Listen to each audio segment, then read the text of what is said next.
All right, we're waiting on John. Links posted. Let me, I got to go into the control room here. And take care of this business.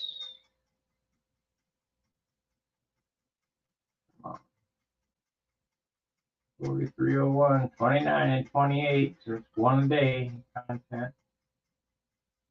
Live. And turn this on. Save.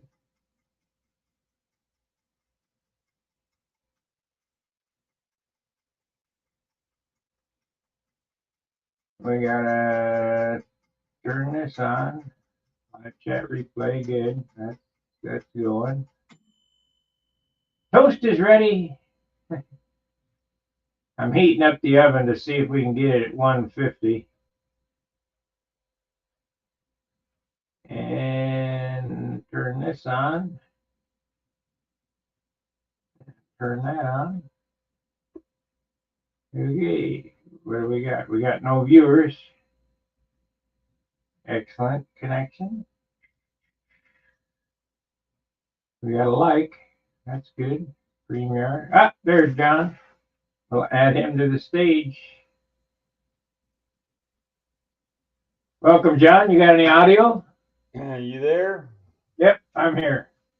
Okay, so we're hearing good. I don't hear any feedback, so I guess I got my settings right. Did you get a mic an extension or move the computer?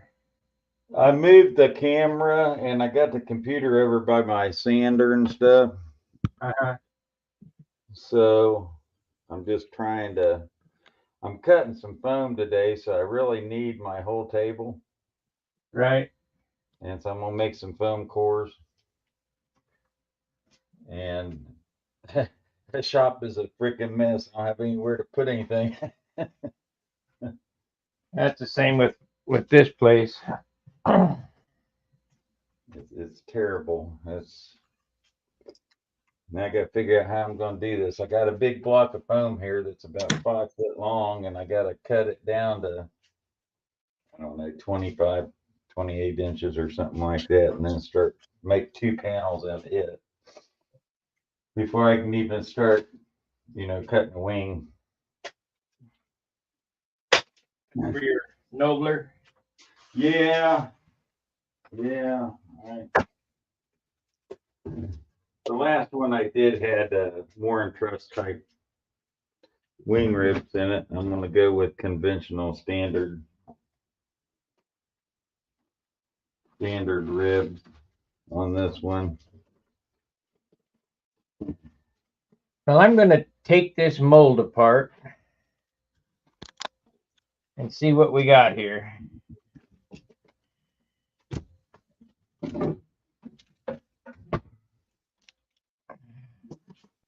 I'm hoping that this one come out better. I got one tank so far out of the deal. I had to take it apart because it split the seam right here, and I put glass on the inside and outside, and then glue the end cap back on.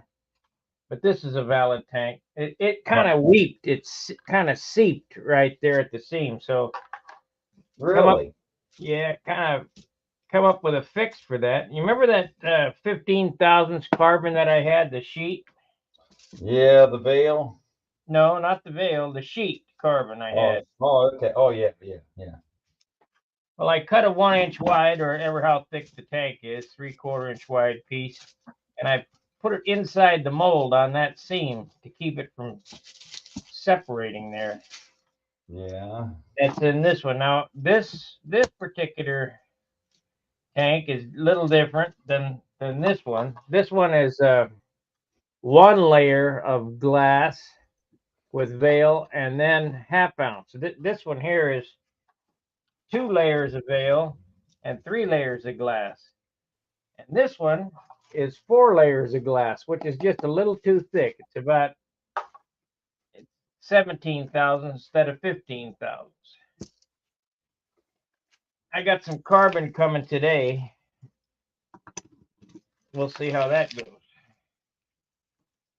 Well, I wonder why it split there, because that's one continuous piece. It's only got one seam on it, and that's the very outside. Why it split there is this seam in the mold right here.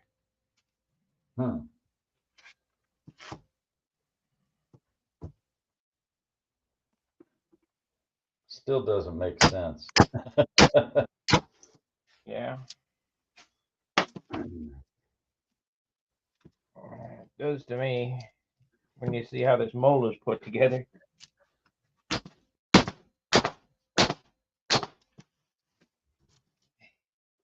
Unless it wasn't clamping it all the way because you were thicker.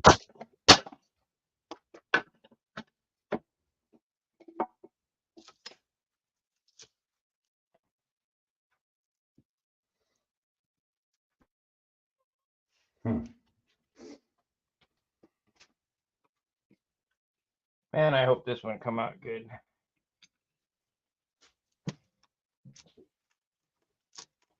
Dan said, if I get tired of doing this, I can send the mold to him and he'll make some. He likes to fiddle for it. That's a good deal.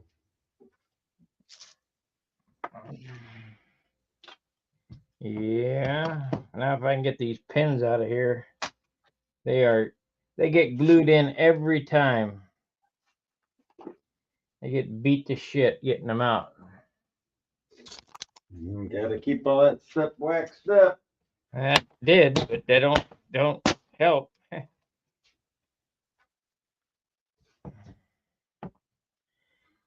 I did, but it don't help.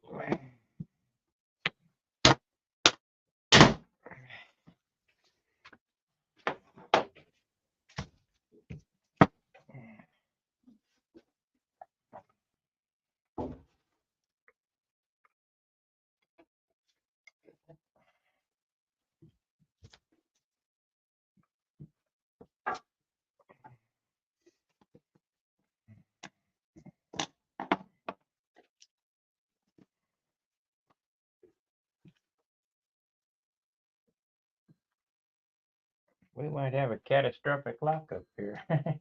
Hope not. Hope not. Got to get more than one tank out of this deal. I might have to go out to the garage and get some real tools. Need a BFH.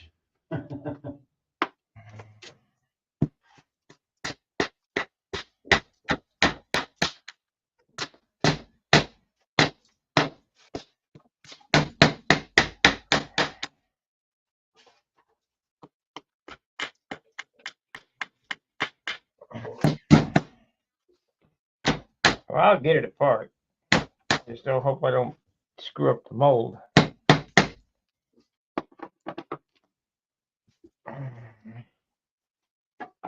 So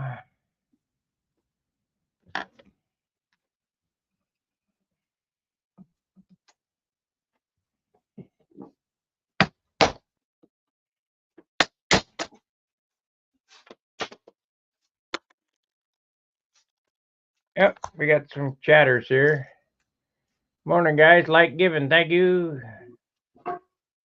Where does John something or other? Where do you buy your styrofoam from? They're asking. Oh, there's a little shop down in Waynesville, Ohio, that he cuts foam for all sorts of different things.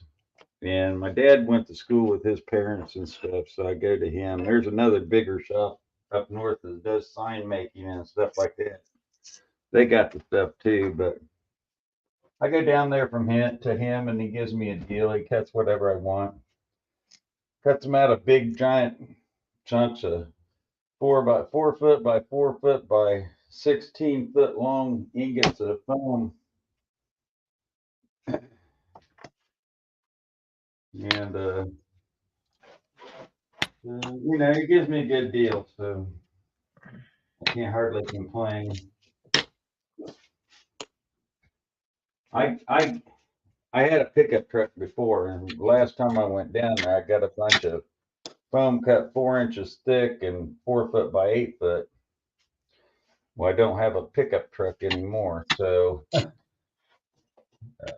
haven't needed any foam in a while. But if I need some, I'll have to borrow some guy's truck or have them take me down there.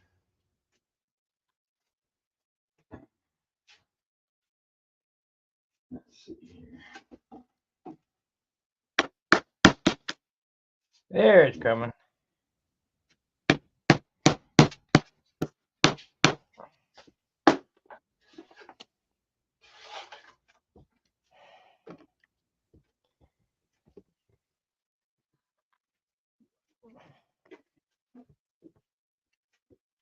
Hard to handle these big sheets of foam. They're really sort of a pain in the butt.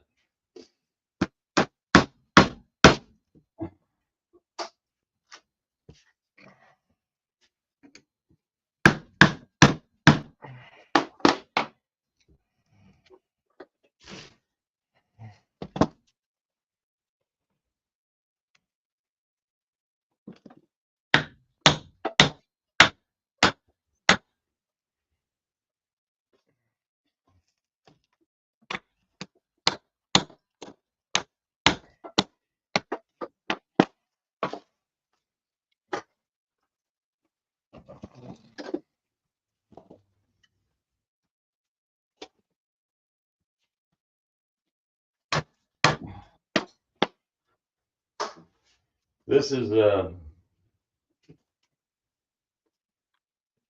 3/4 pound a cubic foot foam, not one foam like it's normally used.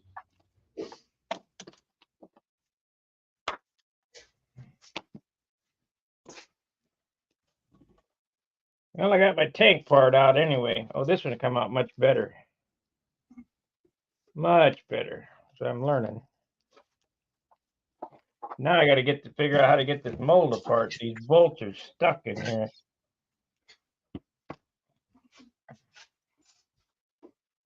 Oh well, we'll work on that after a bit. I have to take it out to the garage and really give it to business. Maybe try a little heat on it.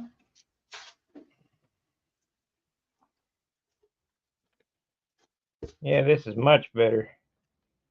How this seam came out. The whole thing turned out much better. Let's see how it comes out of here now. Let's see, we got a beat on this end. We'll use more wraps of Mylar and less wraps of cloth. Yeah.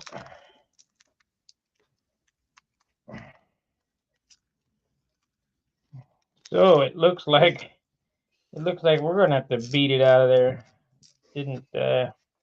Not acting right.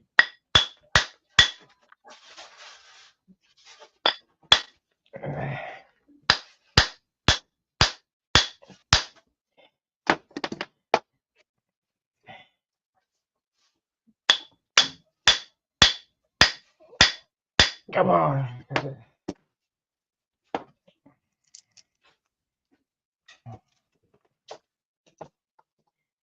And this one turned out really good.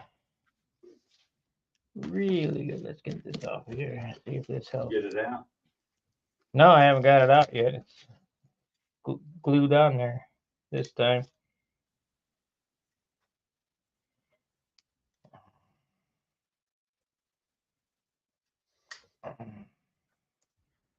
So this one, it's 3 wraps. 3 and it's 5, but 3, 2, and 2. Yeah.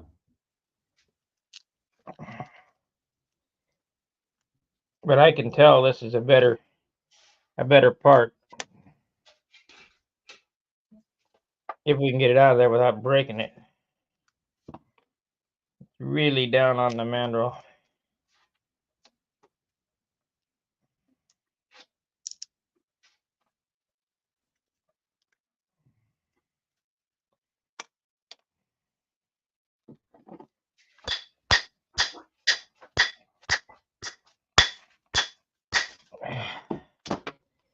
Well, Wendy, I see why you had a big hammer. I tried calling him yesterday. Got his voicemail. Well, at least he's still around. Yeah.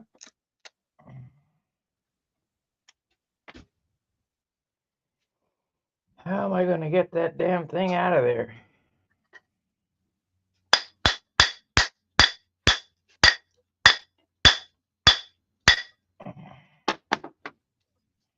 Moving slowly.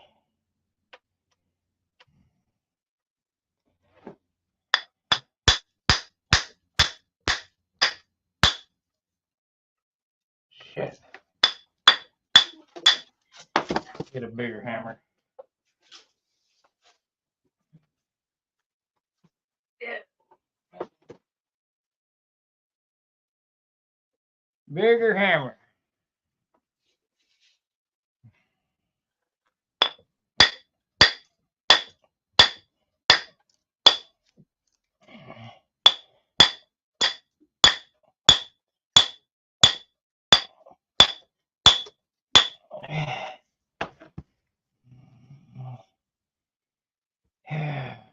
Crap.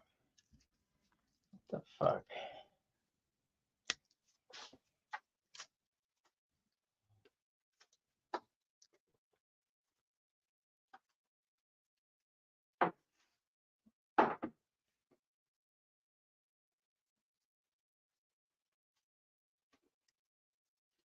We got 6 watchers. 6 people with nothing better to do. Well, Let me take this. I want to sand this off, I think. This edge is cutting the crap out of me.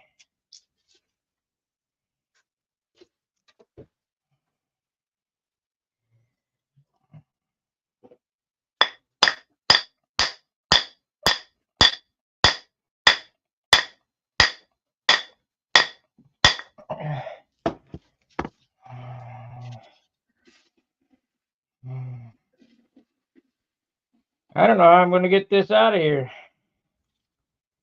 It's a nice part, too. I don't want to ruin it.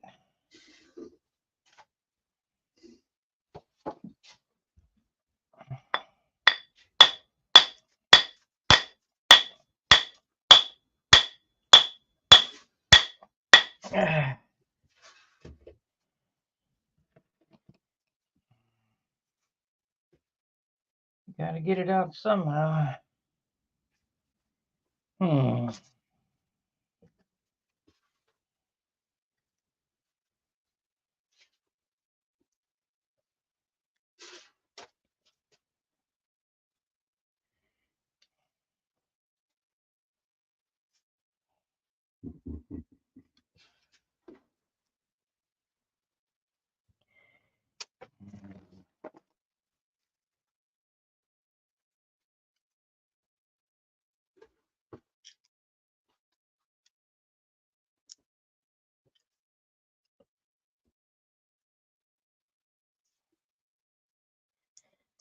Yeah, maybe the reason why the other ones didn't look as good, I didn't have it right. They just pushed right out. This one is really on there.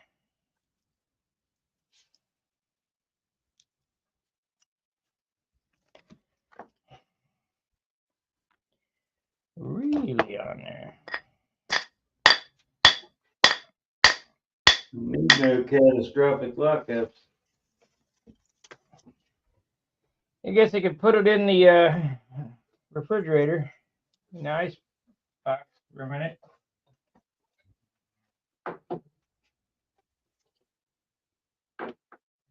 You get you a toaster oven yet? Yep.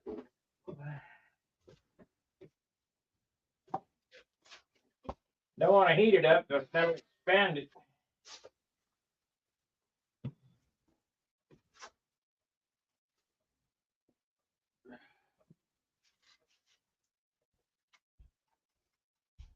I'm gonna have to take the timer off it though, because it won't run. Continue. Just Runs about 5 minutes out of whack Yeah. for toasting. Yeah, yeah. Might not be the best thing in the world to get, but temporary. It was $7. Price is right.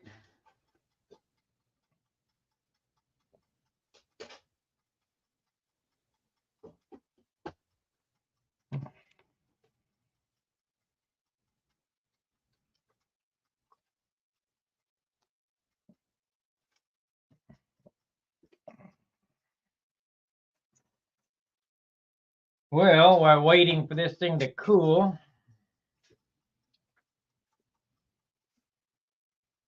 I don't know what to do.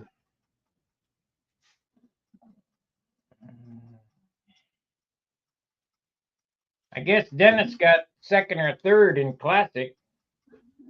Good.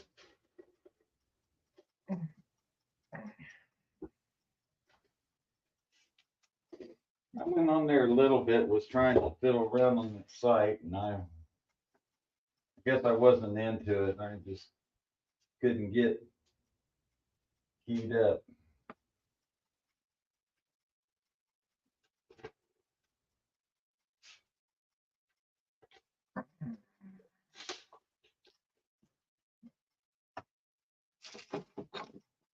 Should have fucking released that thing earlier.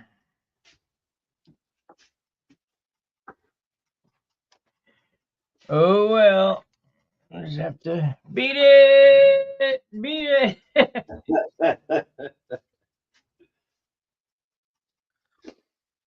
Yeah, sometimes you get the worm, sometimes the worm gets you. That wax. I just about made a major boo-boo on that. Not a good thing.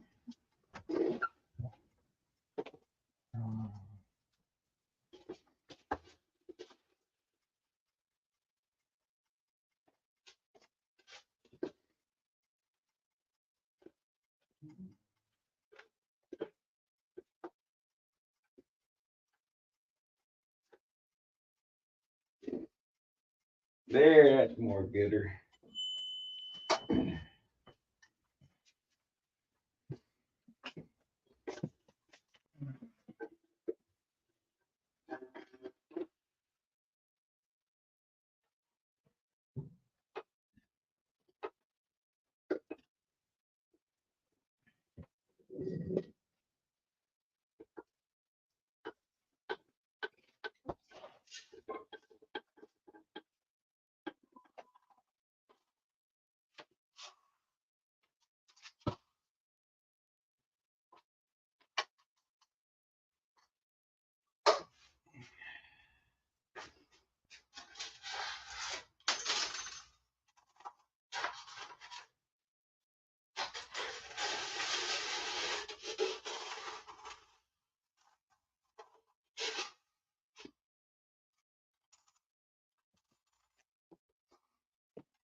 Yeah, I might end up having to cut this off.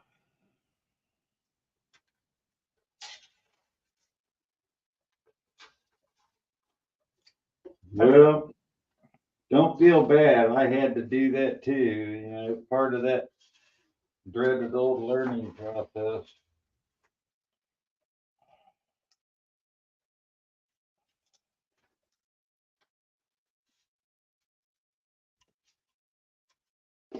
Just like cutting these foam cores, you know. I can easily screw up a couple of these real fast. I don't do it every day. You know, I do it once a year or once every 2 years or something like that. It's sort of a relearning process every time.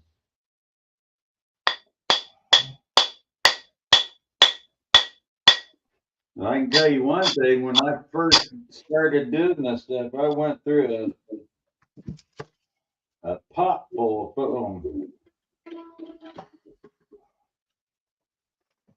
I had trash cans full of foam, just waste everywhere.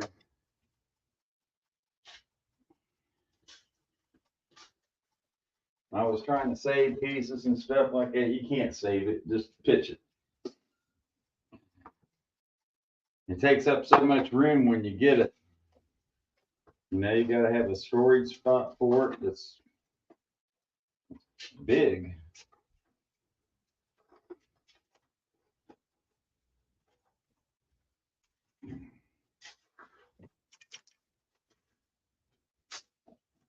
There's one. All right.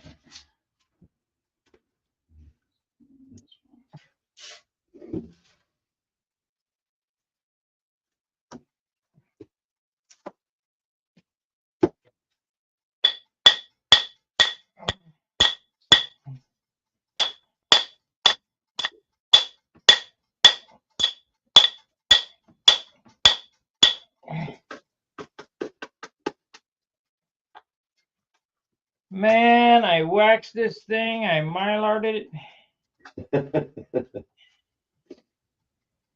It's still locked up. Just when you think you got it down. Yeah.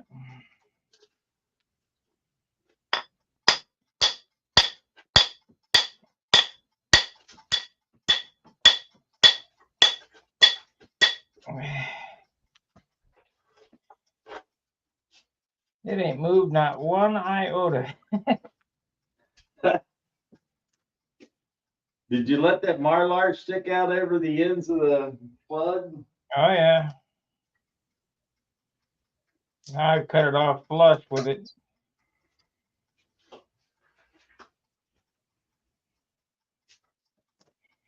But by the looks of this mold, this isn't the first time this has happened.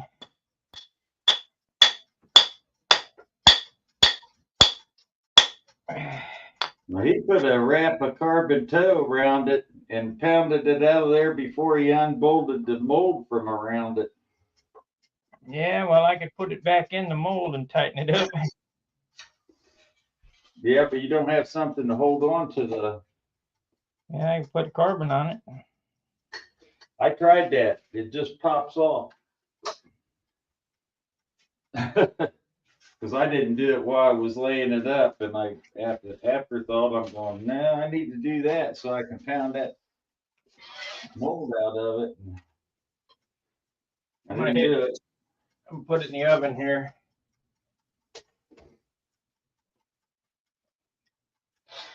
First in the oven, then or in the freezer, then in the oven. A few minutes here, see what happens.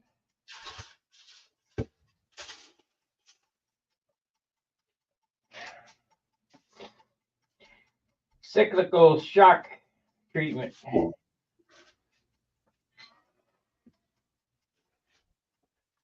Yeah, that should work.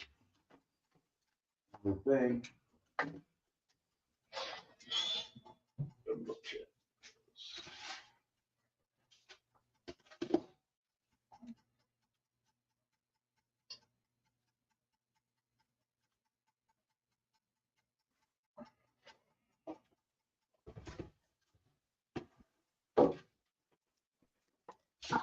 Well, we're watching. Hey, John. Suklak.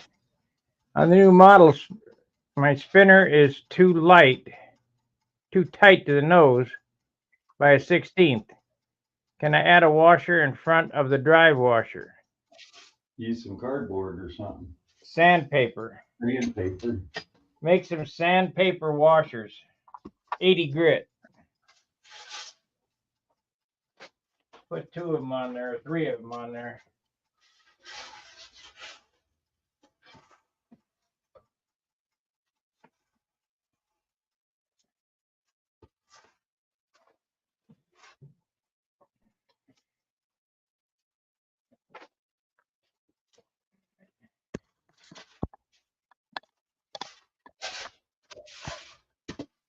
Beat it.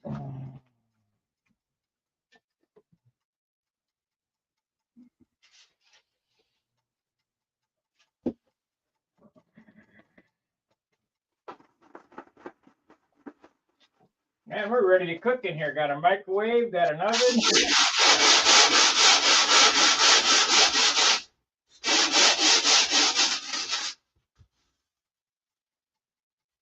Yeah, you can do your pizza while you're flashing off the tank.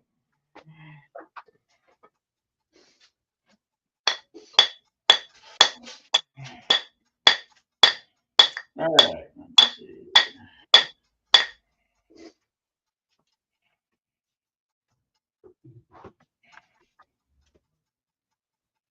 Well, if nothing else, we'll have a piece of carbon here on this.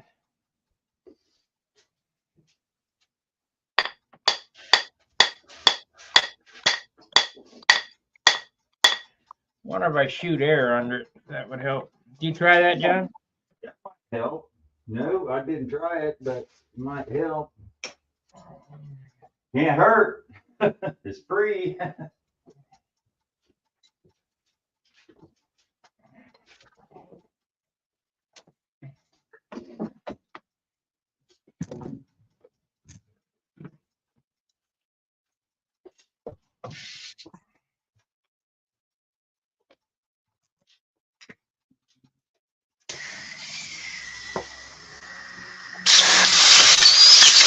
Oh, yeah.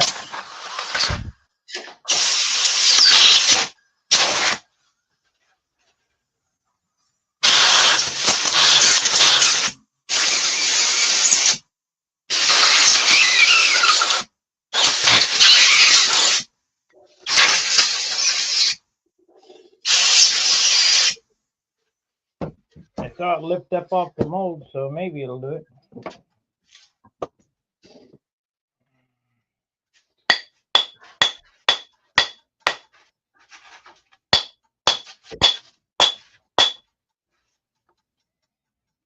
Come on.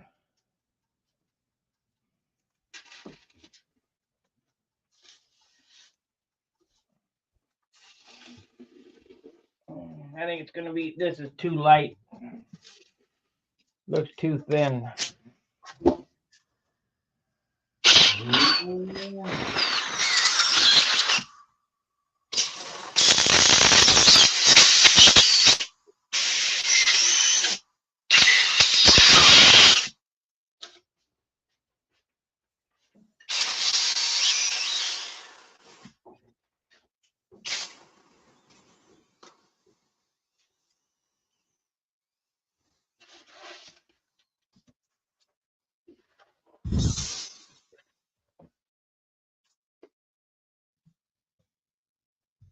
It smells like old tires.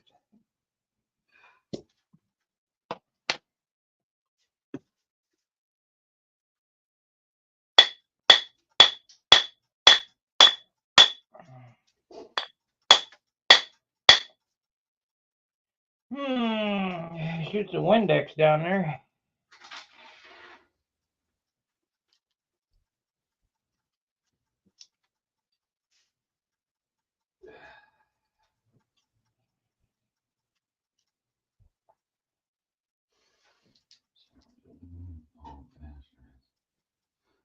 That's fun.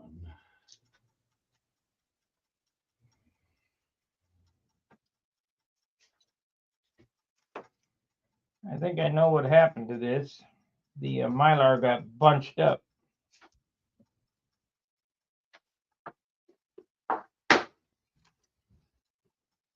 Yeah. Sounds like something it could do.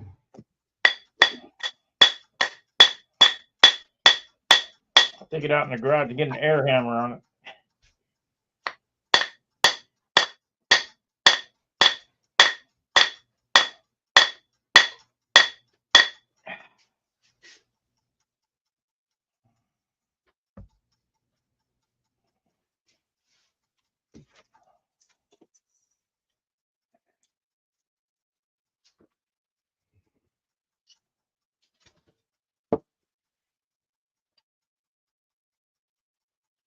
Yeah, you would, you little.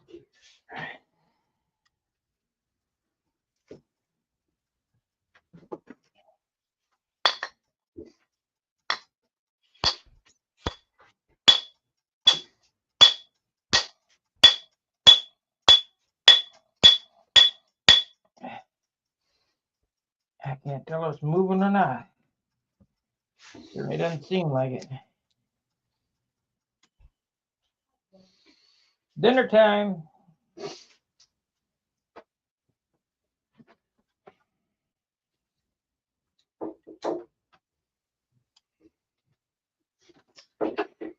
Dang.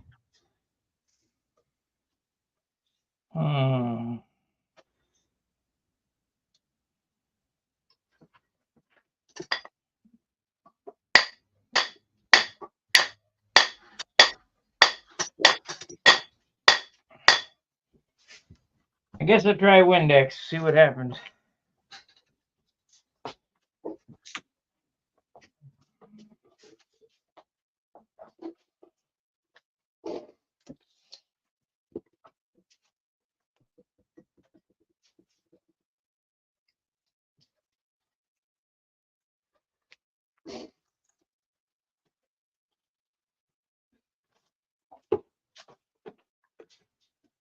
Then air.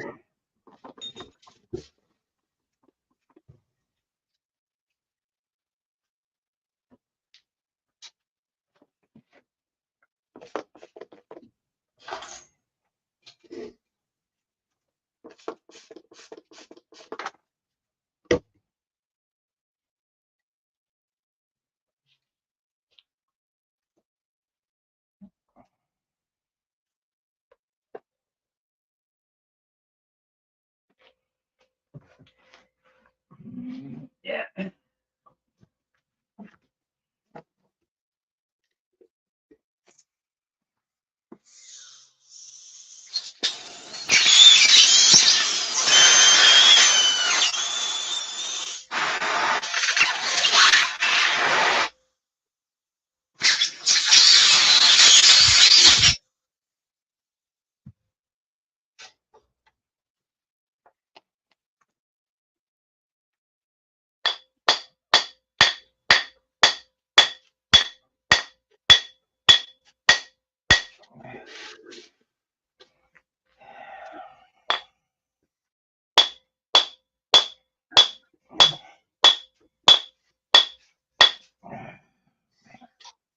It ain't moving out a lick. Well, I know it can be frustrating.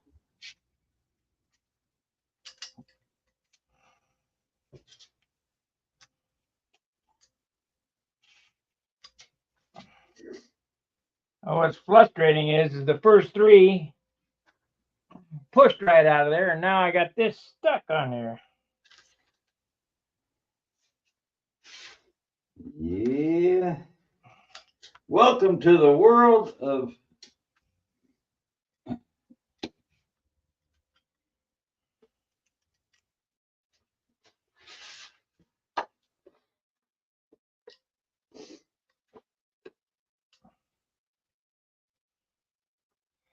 And the thing is, I know in my heart it's 1/16 of an inch somewhere hanging on. yeah, the world of composites will reach out and bite you in the butt.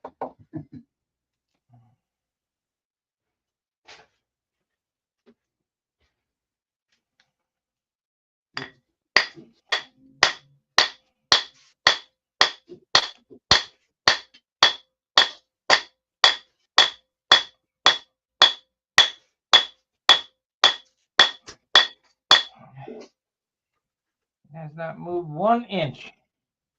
1/16 of an inch.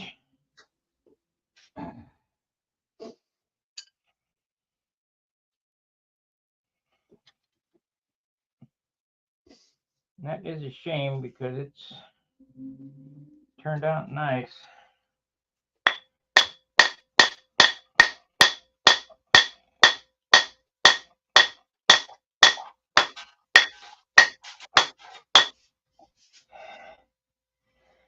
You motherfucker.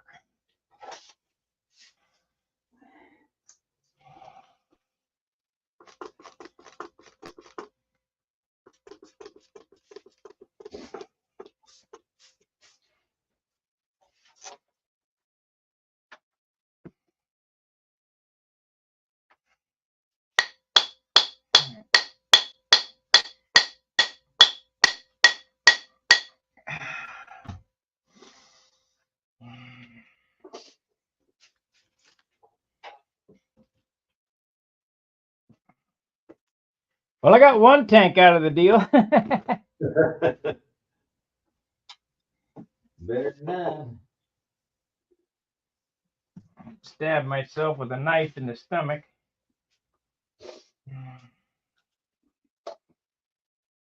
This one is so nice.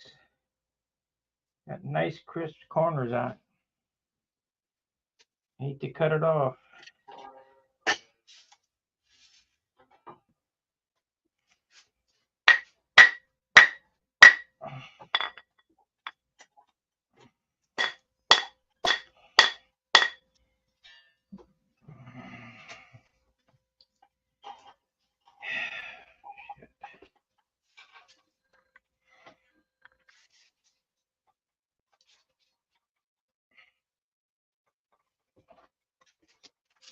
Nope, I'm coming to the conclusion it's going to need to get cut off.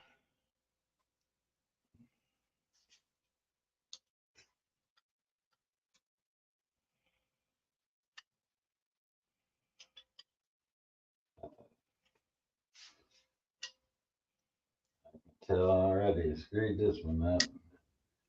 Screwed the pooch on this one.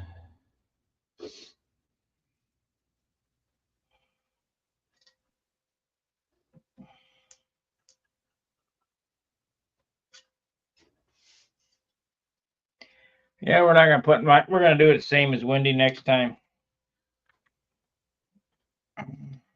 Toe and all, wrap around and beat it out because you can't hold this thing.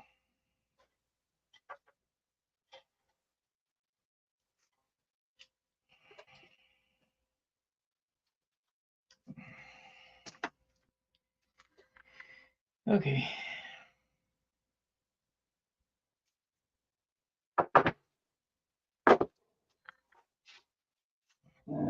Too bad. But I got some good carbon strips to add.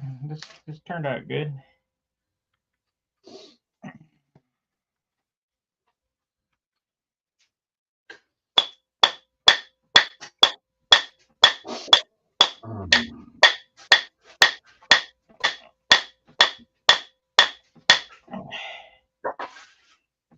Got moved there.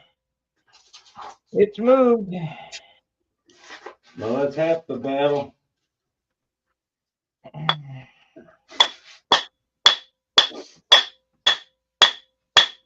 There it went. God.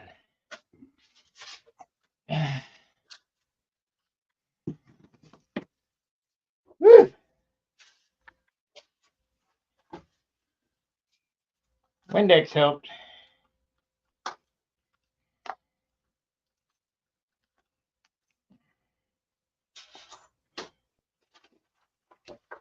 Oh, I see what happened. The Mylar got stuck to it. Or no, that's how it came out before, so that's not it.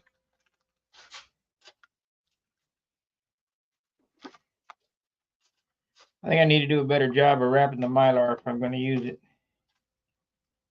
Because it bunched up. There it is. Did you tape it? Yeah, but I didn't tape it to the mandrel. I taped it to itself. That's a nice part. I'm glad I didn't have to cut it up. That's super light. If you look inside, that's a good part. I can see. If you look inside here, probably can't see. There's a bunch of grooves in there. That's where the Mylar bunched up for me not having it tight on the mandrel, and that's what was holding it on there. Hey. Yeah. All that bunches. That would do it.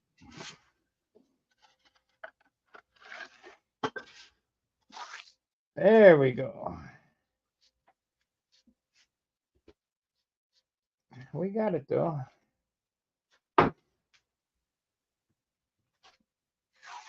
It's going to be a good one. It's light. Let's see how much it weighs. We'll cut it the same length as the glass one and see if it.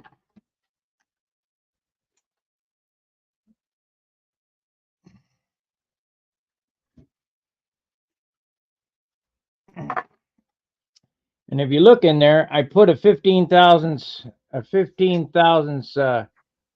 hard piece of carbon from there to there, all the way the length of it, so that seam cannot split. And on this side, it's got a big old knobber there. I do anyway run some glass down in there just in case. I don't want that seam to split. This is going to be a good one, real good one. So I need to cut that off there. Square that up.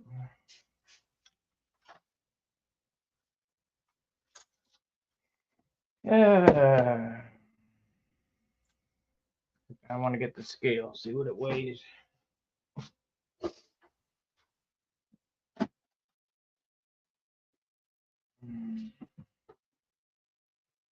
There's no porous shit anywhere. That's a good part.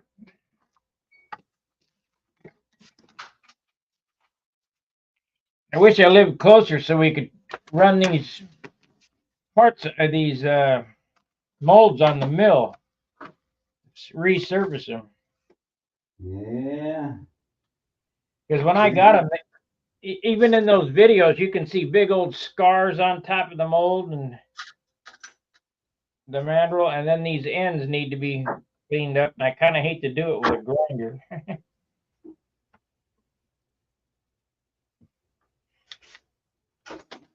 Okay, we're going to get some different weights here. This piece here weighs 20 grams. This piece here weighs 14. Why? Because there's a bunch cut off of it. Yep. This piece here weighs 26. So there is a difference. There is a difference.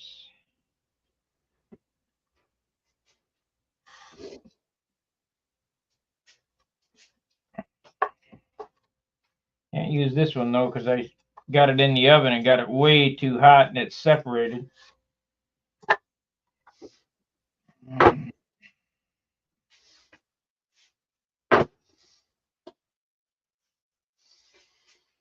Let's see here. This one's good. I am happy with that. Even though it's a little heavier. Much more stout. Oh yeah, better edge too. Let's sand this off. Sand the flashing.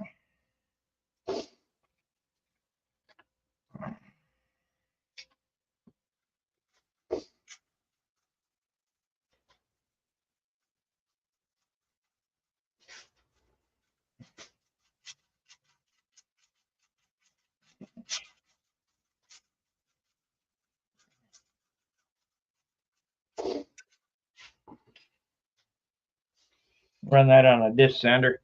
You guys can watch John for a minute while I go over here.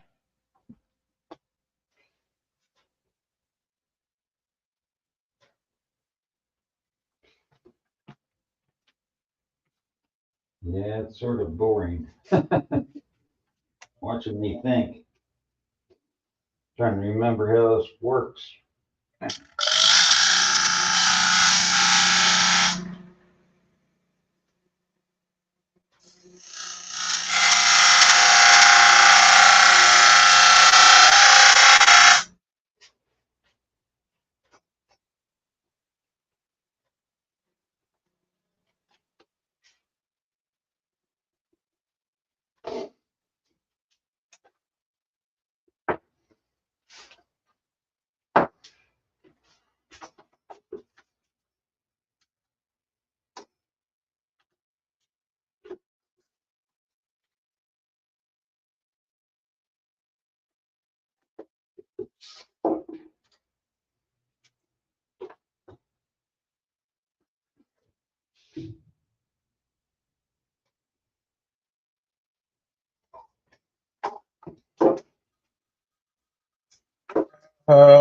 President of the United States. Hello. What's up? I don't know, is it? Okay. Well, I'm online anyway, but go ahead.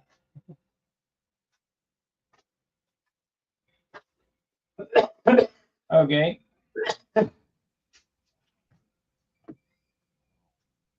Yeah. 12 to 16. Nope.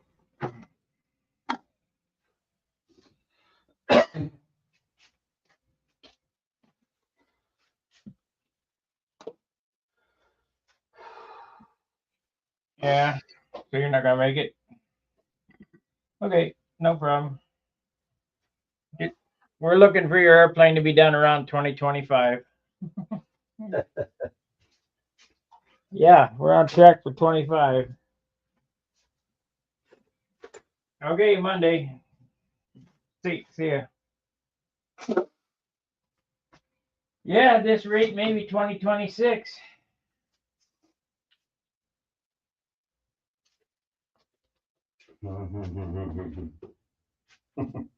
So now I need to mark this and cut it off.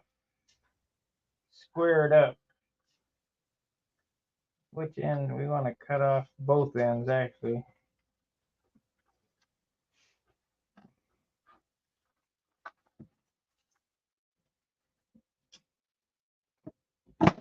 This is one of the better parts here, so I don't want to screw this up.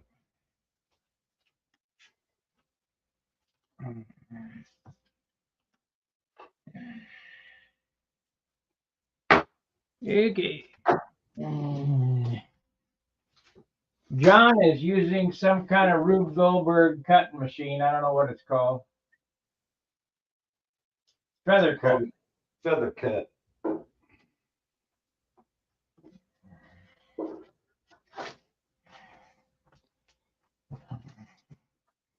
Hey, if you think them bell cranks are Rube Goldberg, you ought to see Doran's handle.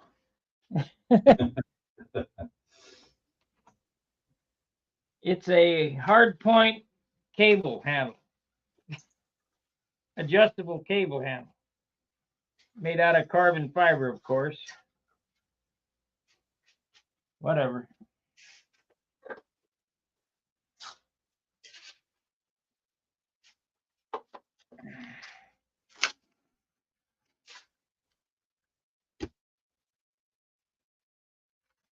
I got a feeling everybody's going to find out if you'd have just done it like they did in the 1950s, you'd have been better off. Less time, less money, and works just the same.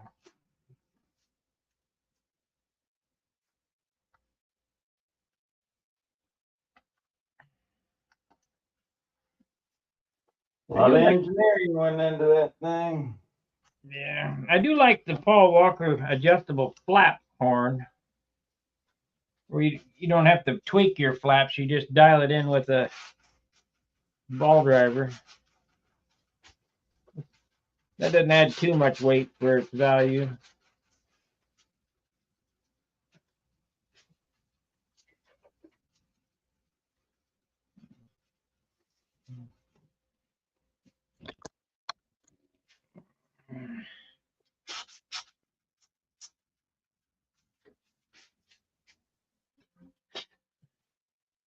I don't think this seam's going to split.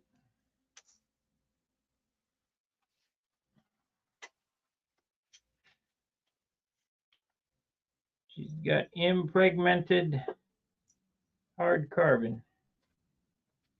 That's exactly what happened on that Mylar. That's why it locked up on there. I didn't get it on the mandrel, right? I did it, in a rush. Yeah. I already had the epoxy mixed. Oh, got to get it on there. Just slid it on. That's exactly what happened. Okay, you learned lesson learned there.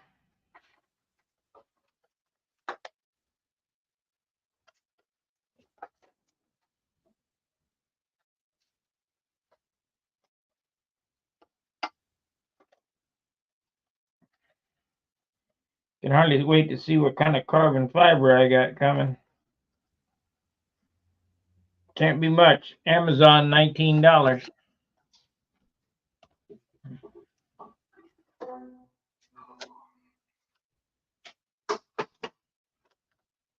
$3K.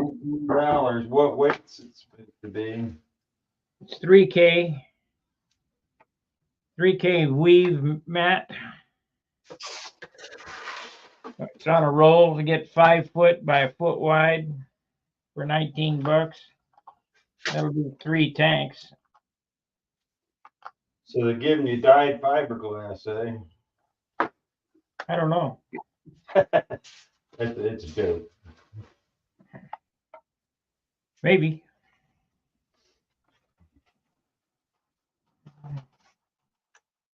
They were doing that for a while. I don't know if that's changed, you know.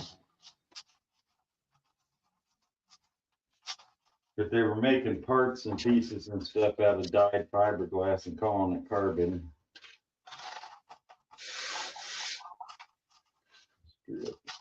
I don't know that I told you this, but I called Aerospace Composites yesterday, and I hung on the phone for 45 minutes. And at the end of the they transferred the call to the next available operator. And then after 45 minutes of holding, figuring you're next in the queue. That's what it said. You're next in the queue.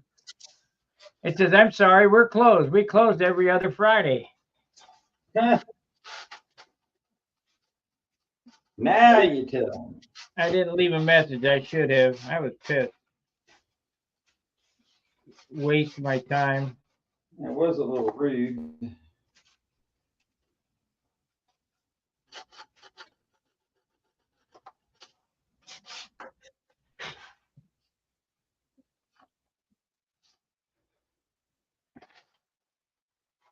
Yeah, this part came out nice.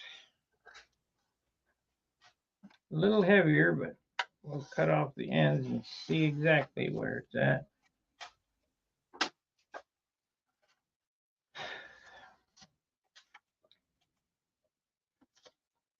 I'll be doing that again. Live and learn.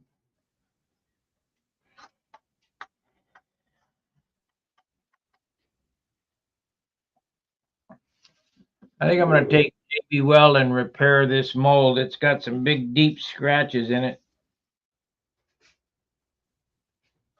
Put some JB Weld down in there and take a razor blade and scrape it off, scrape it off and then polish it. It should be all right. You do what Danny said to do, use that surfacing stuff. Yeah, I don't have none. Danny makes considerably more money than I do. And I just laid out another $1,400 on stun hangers, so I'm 1,400 upside down.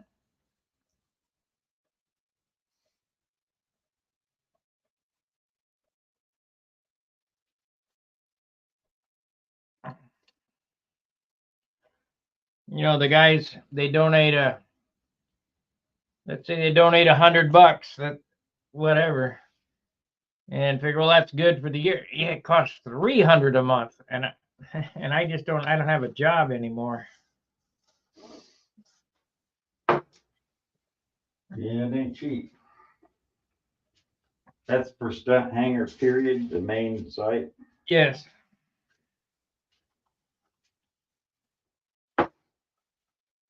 I had to pay another $1,400, and they gave me $150 off, so it was $1,500.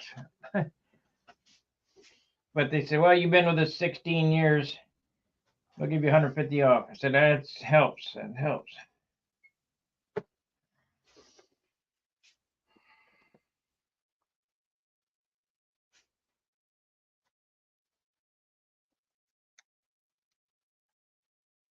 I'm going to go over to my bandsaw and cut the ends off of this. I need to get a square, though.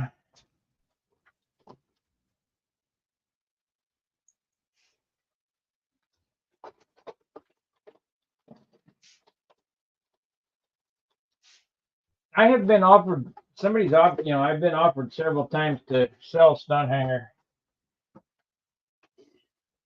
They'd ruin it. well, they take it apart. They're just harvesting email addresses.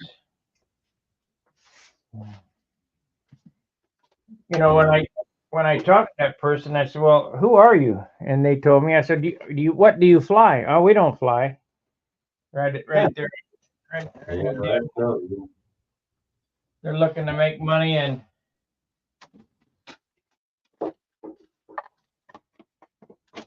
Some Chinese outfit. the one that, well, I've been offered by the Chinese. I've been offered by Americans.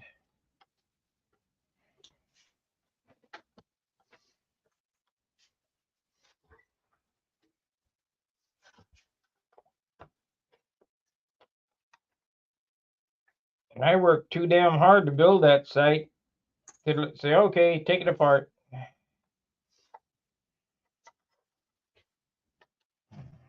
And it's been, you know, the quintessential site to go to for many years.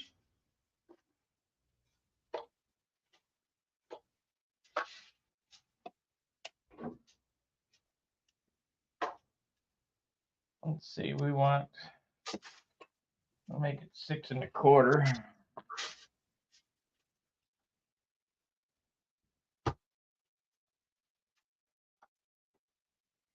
6 1/4. That, and I made the damn thing too damn long. I made it all the way out to the end of the mandrels, so that wasn't a brilliant move. What, the glass and all that? Yeah. Yeah, gotta keep that cut short. The Mylar's fine to go up there. In fact, you want it to go up there. Keep all the goose out with it.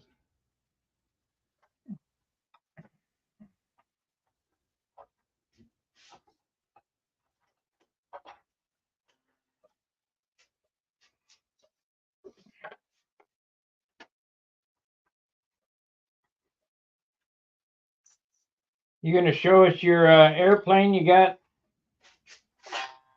on the paint stand or whatever, the one you're finishing up? No, I'm on the paint stand yet. It's laying on the floor here right now. Well, let's see it. We'll show it every week. It's the same thing. This is the one that we weighed out. It's going to come out about 60, or could come out 60. Yeah. Let me You make see you it? big. Hang on. Let me make you big. So where are you at as far as paint? What do you got to do? I gotta put the tissue paper on the fuselage and the stab and elevators and stuff, and I only got like one coat of over top of the covering. So I wanted to get the fuselage caught up and everything before I went over everything and got my final 2 or 3 coats on there.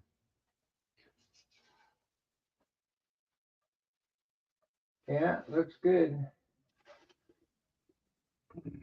You get that down in the 50s, you'll love it. Yeah, but I don't think it's not gonna go in the 50s. I can just about guarantee that because the wood wasn't in it. Or you can use half. Yes. I do. It's 5 pound. It's the lightest piece of wood in there, and it goes up from there. So if that tells you anything.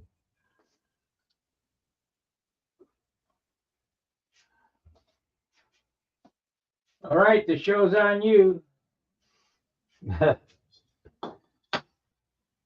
The shoes on me. You don't have me there to help you. Yeah, I know. This part almost takes 2 people. You can't see what you're doing. Especially the coring. Oh yeah, especially that. But Hunt does it by himself. I don't know how, but he does. Now Yeah, I made these, and I didn't use this machine. And these are the leading edges. Might still be stuck in there. These are the leading edges. Yeah, but they're not And cored. no, they're not cored yet. I got to sheet them first and then core them. But this is the leading edge for this wing that I'm cutting. But I got to cut a whole new wing because the original core I cut this off of and just had a foam sheeted leading edge, and then the rest was conventionally built, but it was geodetic. So now I'm making this ribs that are straight. I don't have no templates for them. So I got to cut a whole new rib or wings in order to do that. So that's what I'm in the process of doing right now. These are the whole core. Then I'll take it, slice it up in gloss foam way, and we'll go from there. Okay, I'm gonna go over here and cut this. So carry on. Go cut it. I'm cutting foam, boys. You can listen to it sizzle.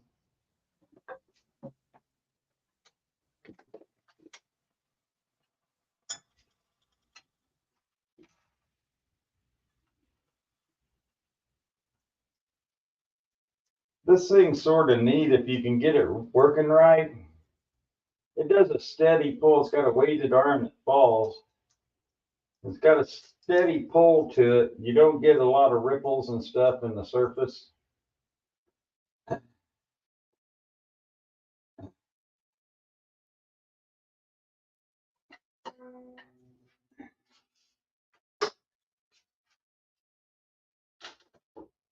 Which I do if I'm trying to freehand it. I always get a whole lot of, ripples or waves or whatever you want to call them in it.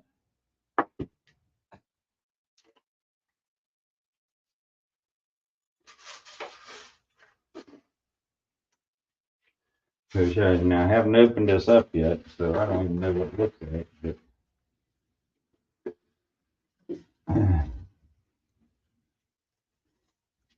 this is smooth, no ripples, no lines, no stoppage. If you stop that wire for one split second, it'll leave a little groove in it.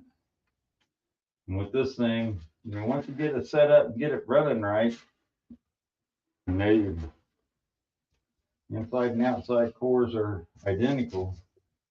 Works like a champ. But it just takes a little fiddling to get it set up. Once you're used to it, it'll go a lot quicker, but you gotta, use it more than once every other year to really get the benefit from it. And there's a book that goes along with if you want to cut a real high paper and all that kind of stuff, how to do that. The biggest thing is you got a left and a right. And if these aren't exactly, these dies aren't exactly centered on that foam, it'll cut heavier on one side and the other. And if you cut like the top of one and the bottom of the other next, so you don't have to change this. When you set your foam cores down on your board and butt them up, they'll be different heights. So to alleviate that, you cut the top of one and the top of the other, and you just got to change this here, which is a pretty easy change. You just reverse the things. One you run to one from this side to this side, and this side to this side, and the other one you just run direct. So it's not a hard thing to do. It just, it's practice, which I don't do enough of. So this time we're going to cut bottom. Well, technically, I always do all my dies for the positive side, for the top side. And the reason I do that, I don't have to worry about these weights. They have these weights for cutting the bottom side just from the same stroke. I just never trusted it to go down and under and come back up. So if you're always cutting on the top side, it's always creating a positive down pressure on the thing. So, I mean, that's me. More than one way to skin a cat. I'm sure some of these guys that cut thousands of foam wings, Tom Dixon, all those guys, Chris Rigotti, all those guys will have more to say about it, but this is mine. This is how I do it. So be it. We're just hobbyists. We're not pros. That's right. I'm not making any money off this stuff, that's for sure. I don't want to. I really don't want to go into production and have everybody bitching, you know, if you have one foam wing core that's got a little blemish in it, well, it's got a little blemish in it. Suck it up. Nature of the beast there, buddy.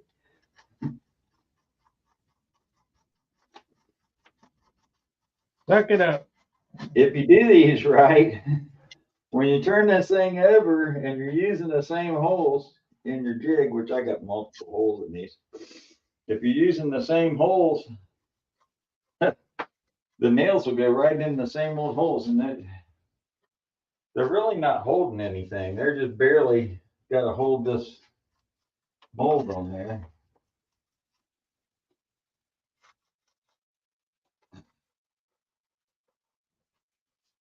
The big thing, you do have to have these weights on here.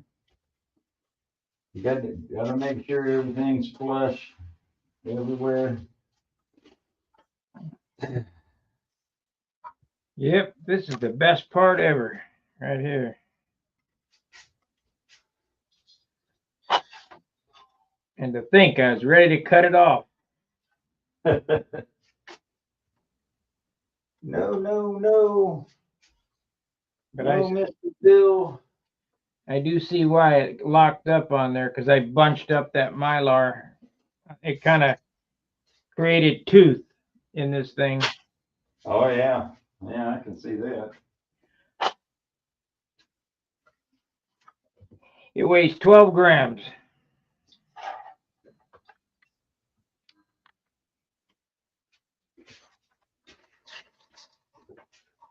So we're on our way for an under an ounce and a half for this. Now, Danny says there's some kind of reaction between carbon fiber and aluminum. Some kind of galvanic I don't know who said it, whatever. And Wendy used aluminum tubes on his. I wonder if I should use aluminum. Was that what you trying to call him about? No. I was going to ask him about this spinner mold.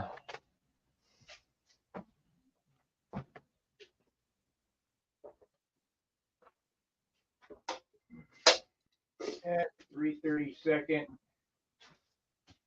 3 pieces at 3/32. Shit. Why do I never not have what I need?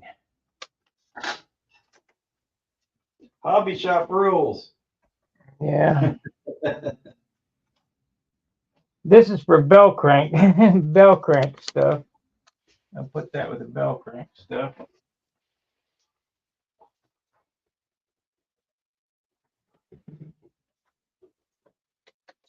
Gonna have to get to the hobby shop today. But I guess we can lay up the end caps for this. And while we're look, I'll show you this. I didn't realize it, but not only do I get a 6-ounce tank out of these, I also get should have a 3-ounce tank. A 2-ounce tank or whatever. Let's see what this is. Be good for ringmasters. Well, that's what's nice about having that long. 2 1/4 ounce. You can make a couple 4-ounce tanks, and a couple 5-ounce and 3-ounce. A 2.5 ounce tank. Yeah, that's 1 by 2 by 9 or whatever it is long. Yeah.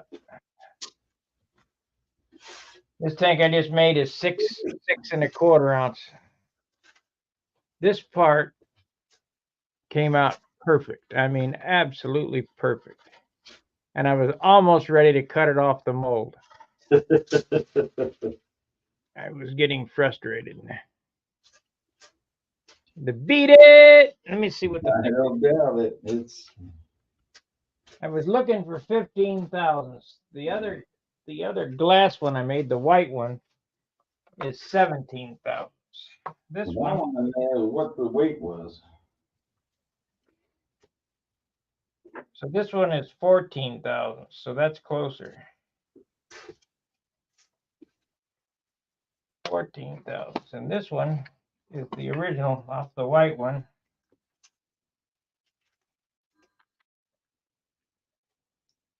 I'm gonna have to sand this.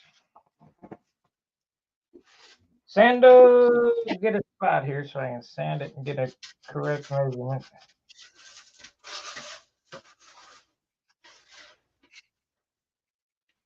Mucked up there.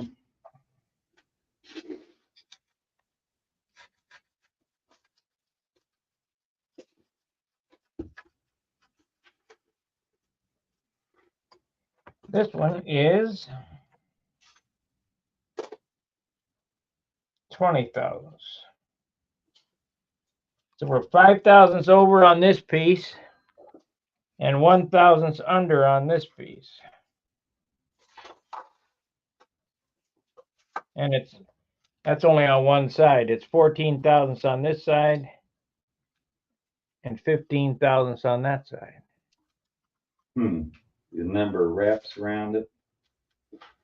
Where the wrap started and finished. Probably 13 thousandths on this side.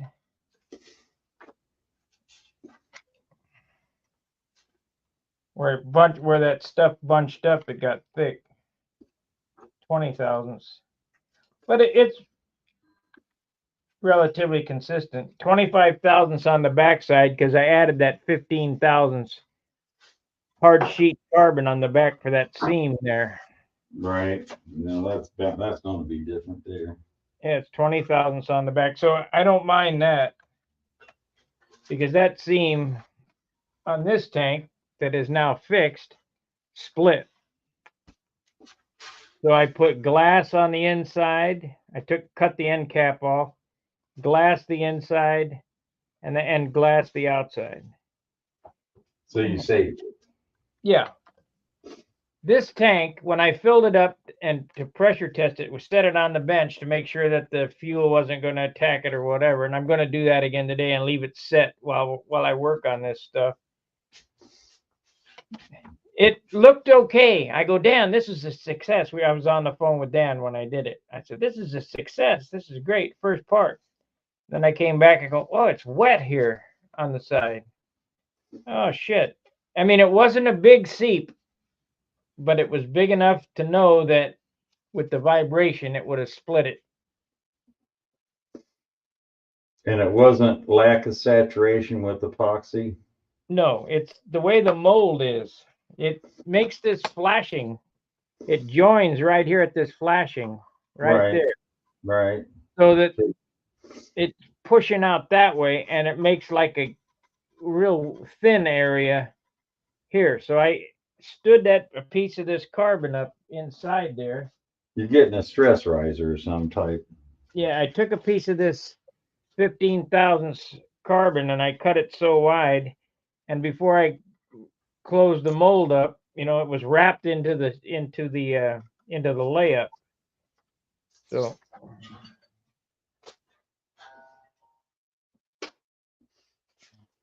I looked at Lenny's tank and Wendy's, a Wendy tank that Wendy did. It had JB Weld goober all over it. I think he was using Cavasil or something like that, Sparky. I don't think it was JB Weld, was it? Looked like JB Weld to me, and that's what Lenny said it was. But I don't trust JB Weld myself. I don't know. It was goobered on there everywhere. So I said, nah, we don't want to do that.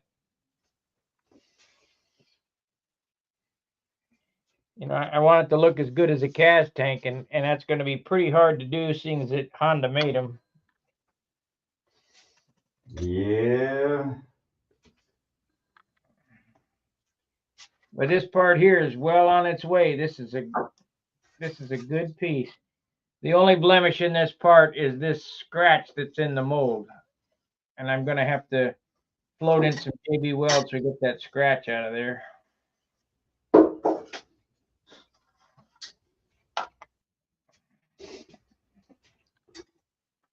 I can see why this thing locked up, why the outside locked up. It's got resin down in the bolts. And I waxed them. It don't matter. That resin is some tenacious shit. Oh yeah, it'll eat through stuff. Eat right through it. I mean, I will get it off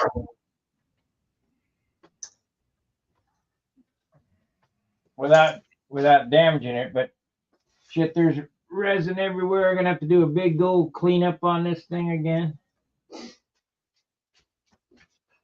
Really, the nature of the beast with composites. It's a mess. As long as that black tank there comes out good, I'm gonna make the end caps here in a second. Last night when I laid that up, I just didn't feel like I didn't want to stay up. I would have been up till midnight doing it.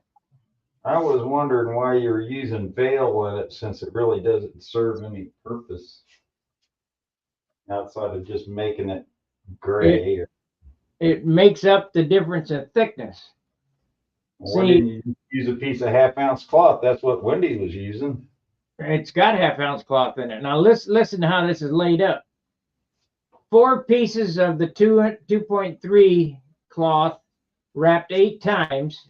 That's what you get, 8 layers thick, is 3 thousandths or 4 thousandths too thick. So it's, what I did is every other one I did 2.3 ounce cloth, you know, the heavier stuff, then a piece of Vail, then 2.3 ounce cloth, and then a piece of Vail, and then half-ounce E-glass, and that came out to 14 thousandths. So we're right on where I need to be. That's basically what he was doing. He was doing carbon, half-ounce cloth, carbon, half-ounce cloth. You know, wrapping it 3 times around there, however many times that piece wrapped around it, I didn't count. 4 times. He figured it just like I did. So yeah. And I watched that video after you sent it to me. I'm doing it pretty close to the same way he's doing it. That's the only logical way to do it. Yeah, I mean, it's pretty straightforward. I mean, just like my molds that I got, the end cap things are the same basically, except I don't have doubles. I've got individuals. Which I think would be nicer. You know, I got a male and a female. And then I got little guide pins that I can put in them, and then put a C-clamp on them. Let me see. Do they touch each other when you put in there, the outside part? Yeah, they touch. You might have to adjust that. You might have to lower that so that they don't touch. So you got a 1/16 of an inch like these. So you can get I've already pulled end caps off it. They came out real nice. Okay. You know, what I did was when I cut the depth in this female one, I made it a little bit deeper to allow for the thickness of the cloth and stuff. And I made it a little bit bigger all the way around so that you got the thickness of the cloth and stuff all the way around and on the bottom. So when you put it together, it sort of stops. Yeah. You know? Did you see how these were done? These were not milled, these end cap molds.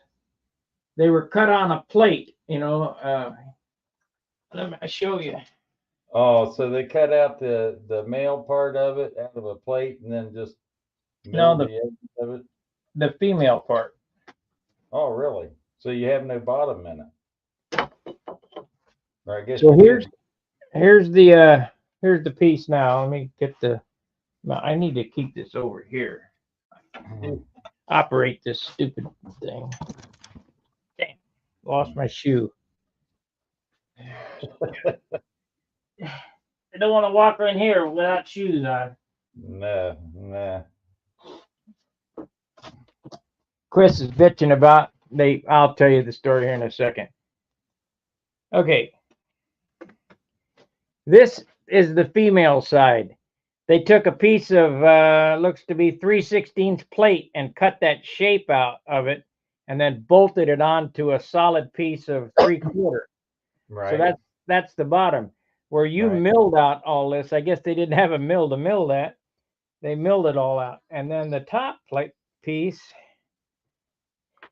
Yeah, now this thing is stuck in here. It's just the other way. No. They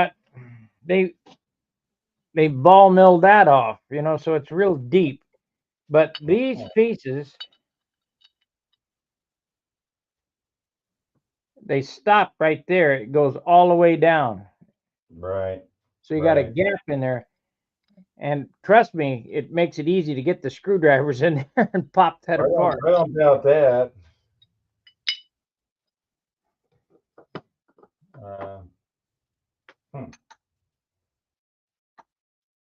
Well, they're doing that so that the end of it gets smushed really flat. Yeah, it's all the way flat. Yeah, you can over compress that stuff. You can see through this one. Yeah.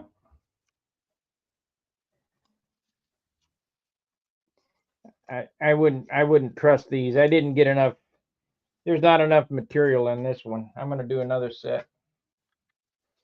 Yeah, my biggest thing I want to try to maintain a specific thickness on that end where all your tubes come through it. Right. I want 14 thousandths. And that's what I was trying to accomplish by, milling the depth on the female mold at a certain depth. So I knew the end caps would be X thickness. Now I haven't experimented as much as you have actually on different layers because I had the catastrophic lockup on my regular tank mold. The end caps on this are 4 layers, and I actually like that 4 layers. Oh, wait a minute, it's 8 layers. This is 8 layers thick, and I actually like that. Yeah, so I think it should be extra thick. I do. I think I was using 4 layers on these. Now, I watched Wendy where he drilled out those holes in there and safety wired the things. Yep.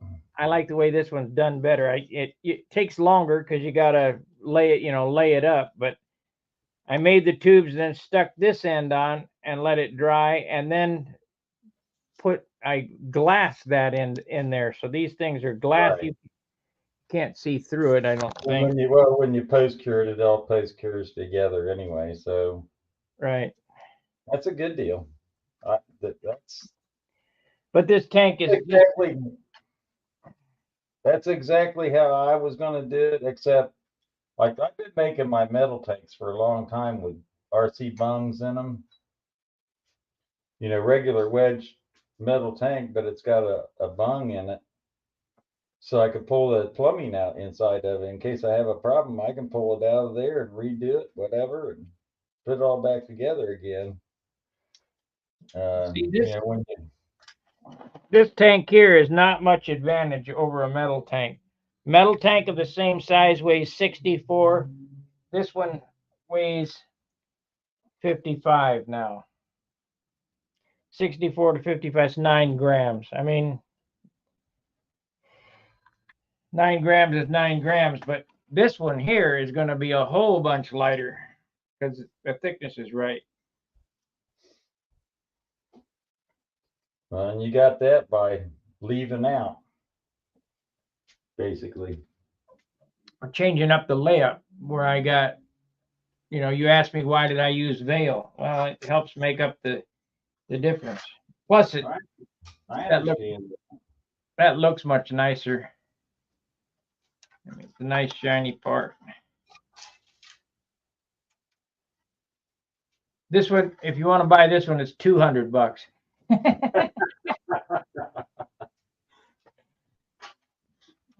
Get this for 100. That for 200.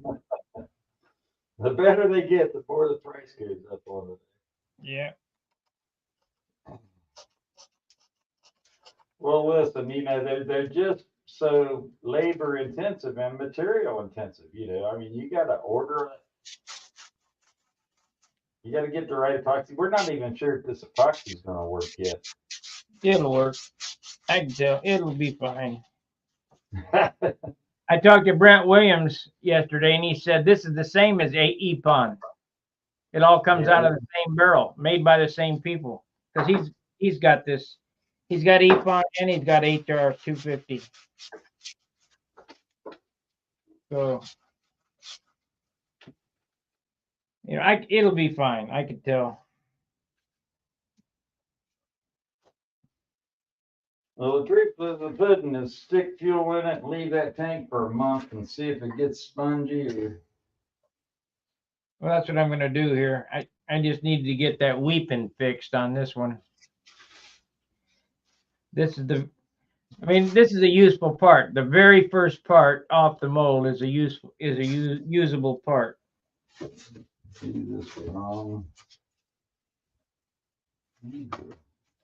And Danny told me, don't expect to get a usable part. Huh. Or maybe that was you that said. One of you guys.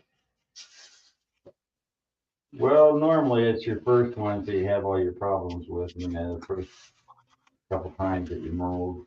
That ain't how I roll. This one here, I made another pull on this one. It's savable, but I think it's too thin. It's too light.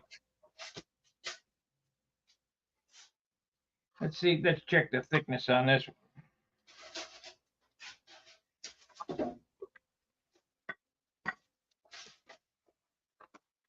It's one layer, then veil, then a 1/2 ounce cloth, and it is 10 thousandths.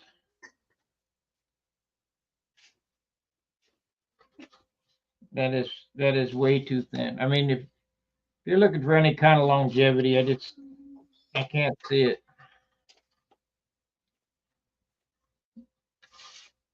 Well, I don't. For a $100 tank, you want some kind of longevity, but it is fiberglass. It's not. How long does a 10 tank last till it rusts out? Well, with as much work as these take, I won't sell them for less than $100. You can't. I don't see how you can.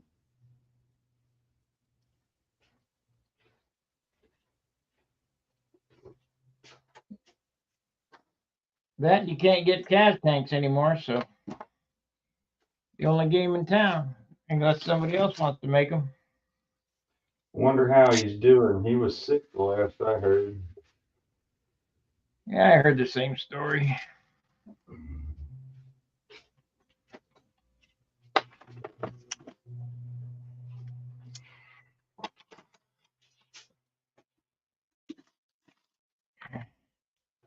Let's change views here. Get off of me.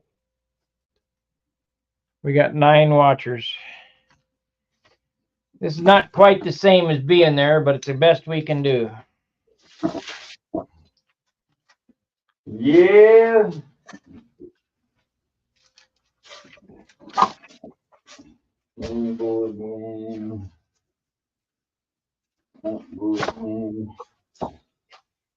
There's never enough room. Nope. Never ever enough room. I can verify that.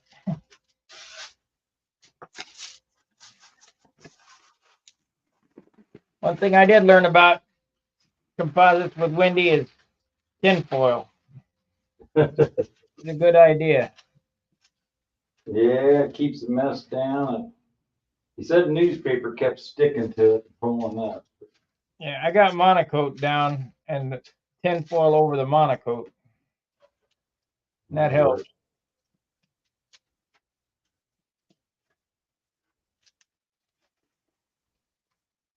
All right. I gotta figure out what the rib spacing is.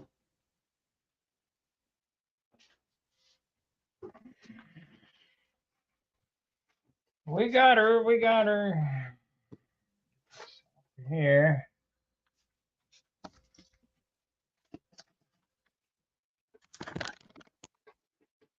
Trying to be as accurate as I can with this thing. I don't want anybody bitching. You didn't build that from a kit. No. So what? You built it, unlike some. So still all scratch built. Even, the lost foam is nothing. If I had a kit, I'd be tracing the damn ribs anyway and cutting them off the tracings. Probably less accurate than this. Well, you got a set of plans, right? Yeah, I got a set of plans. They're so old that I got to watch using them because they crack when you bend them and stuff.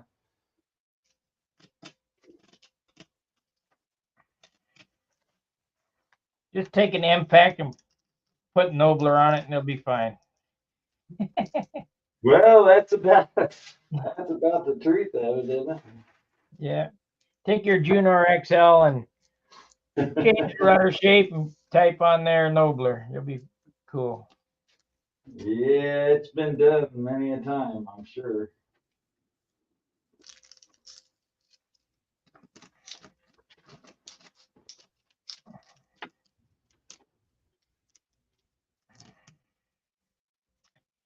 Are you getting excited for Brodak? Eh, I'm getting excited for the weather to clear up to be able to go fly. Yeah. I mean, you've had more days than we have here when it comes to being nice days. I didn't realize how shit weather Ohio Dayton was, but till I came back home here. Yeah, it's not very good. Not very good at all. You guys got more snow days, cold days, rainy days.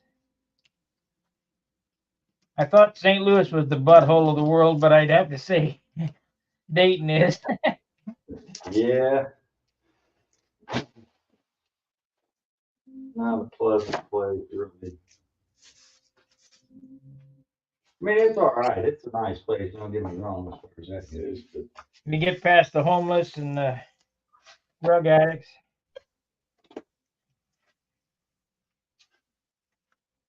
The illegals.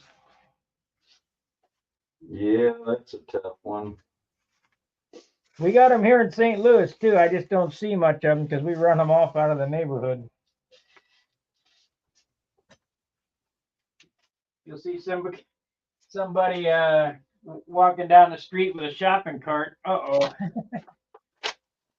Well, you're a sanctuary city. I don't think so.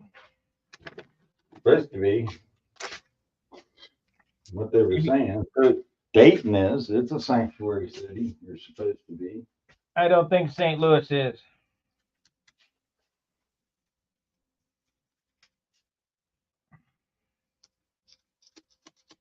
Of course, the nice thing about living in a place like this is it's too damn cold for homeless. But just wait till wintertime, they'll clear out. Be gone back to California. Yeah, I don't think they realize what they're getting themselves into when they say, I want to go to New York or New Jersey or whatever. I think those are orders from the cartels to load up certain areas.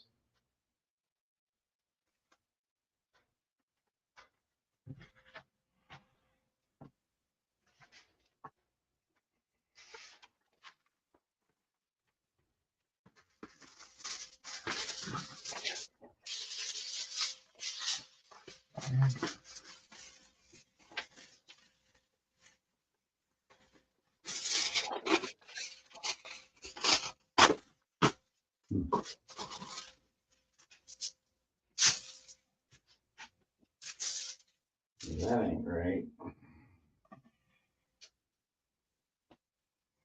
Okay, I need to tape that down.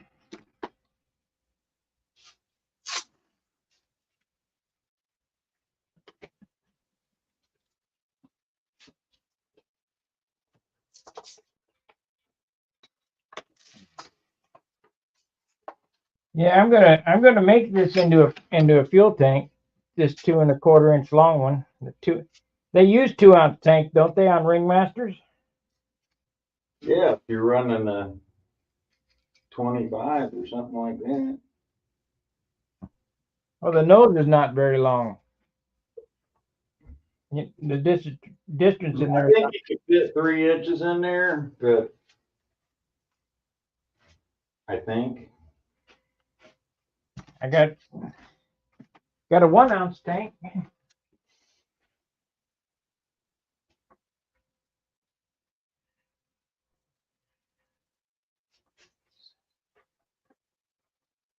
Here's my cutoffs. This is no good. It's a 1/4 ounce. This here is about a 1/2 ounce. This one here would be about 1.5 ounces.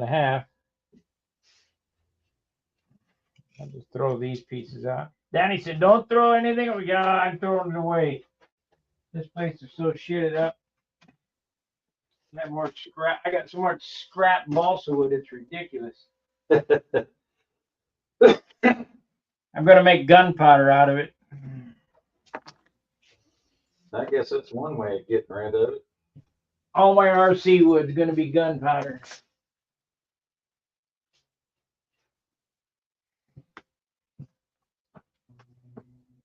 Okay, we need to figure this out here. Need 8 wraps.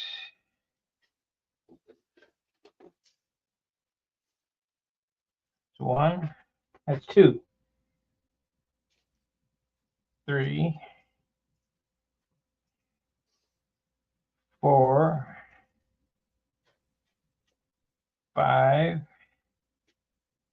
6. And if I add carbon in there, that would bring that up. So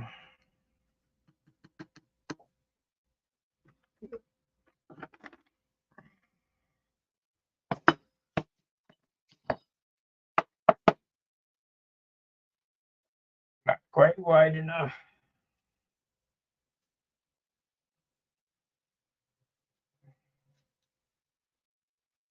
We got 1.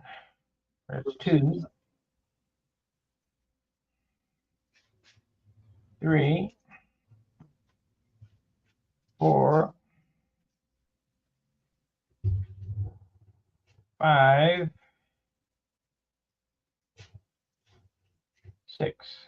And that'll leave enough for that. So yeah, 6 will do it. So let's cut that.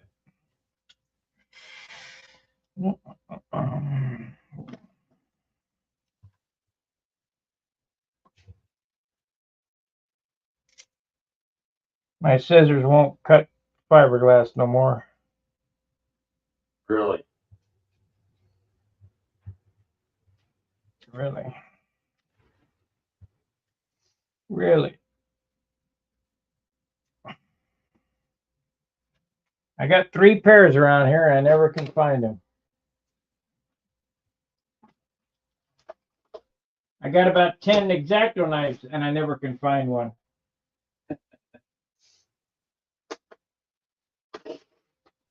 Yeah, I just found one of those. Here we go.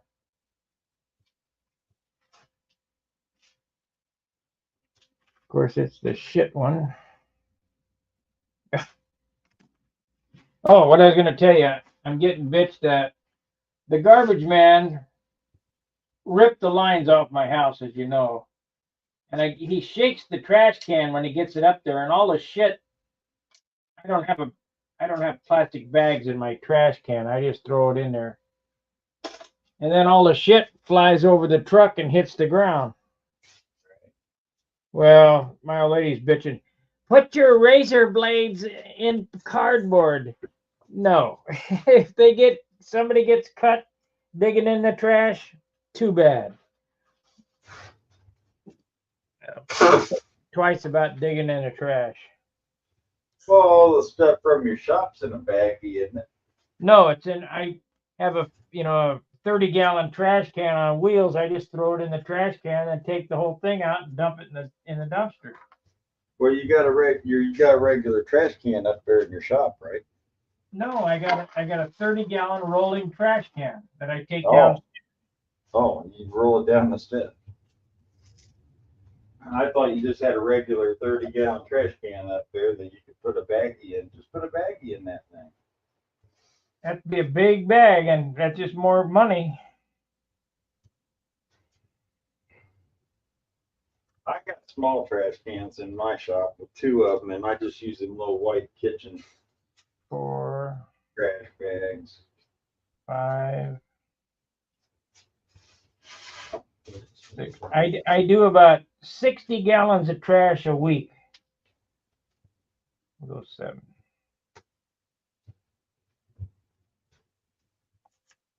And that's a lot. Yeah, that's quite a bit.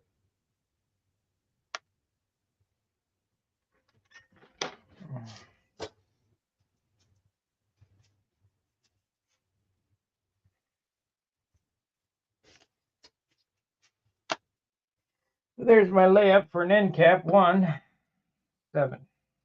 Need 7.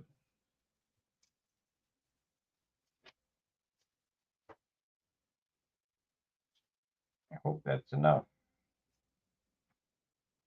2, 3, 4, 5 and a half. Not enough. Fortunately, this is glass, and I can just add some.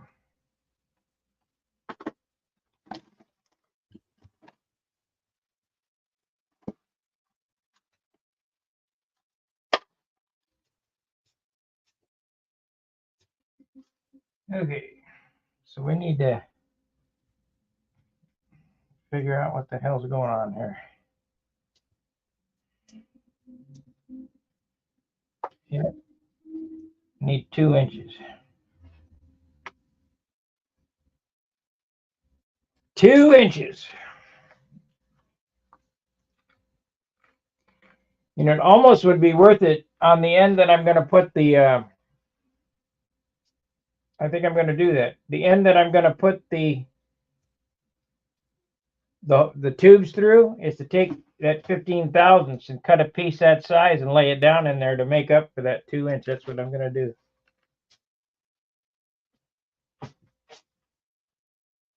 And that way you got hard carbon, a piece like this. That's what's going to happen. That's a good idea. Hard carbon for those tubes to go through.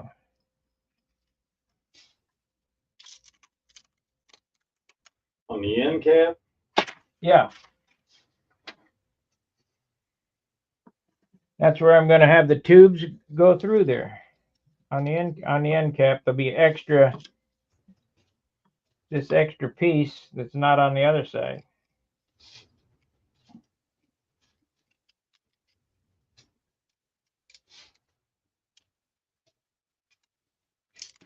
Along with the veil. Got to have the veil in there.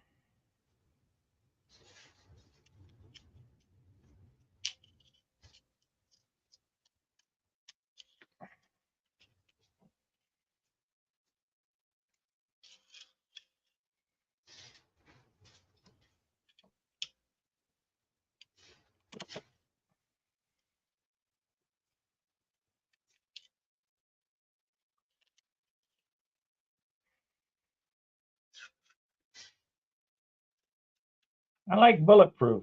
I don't want to get out to the field and have to dick around. Bit of belt and suspenders deal. Yeah. You just don't put a half-pound of bolts, and nuts and bolts and all that stuff in there. And no.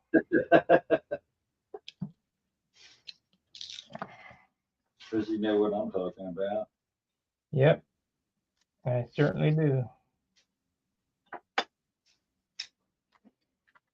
This adds very little weight. I mean, you couldn't even weigh this. I'd have to get out the pot scale you gave me to weigh it.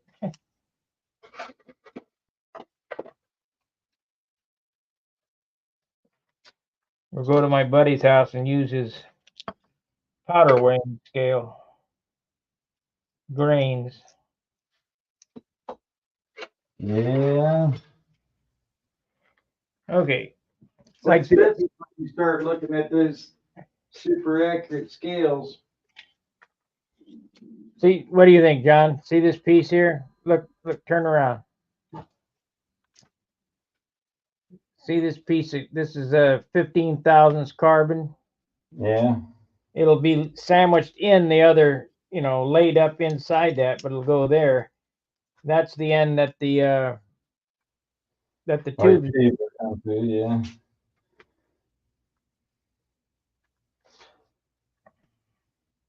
Just make sure you make it small enough to allow the carbon and all that stuff to go around the edges of it without creating a stress riser. Thank you. Good idea, because I didn't. It's If it fits tight in there, then that won't work. right on the edge, and that would cut it. Yeah, you need to make it, a pretty significant amount smaller. You're not putting your tubes and stuff that close to the edges on them anyway. Don't have to be.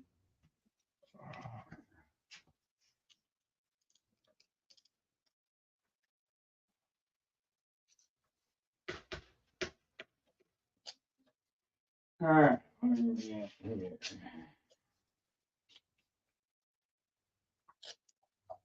It's all an experiment.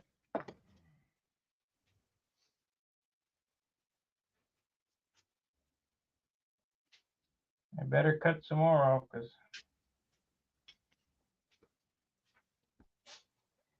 you're right. It will screw up.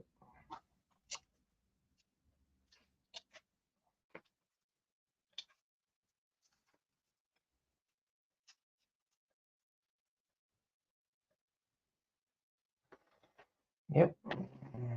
So this goes in that one. I've already got them waxed.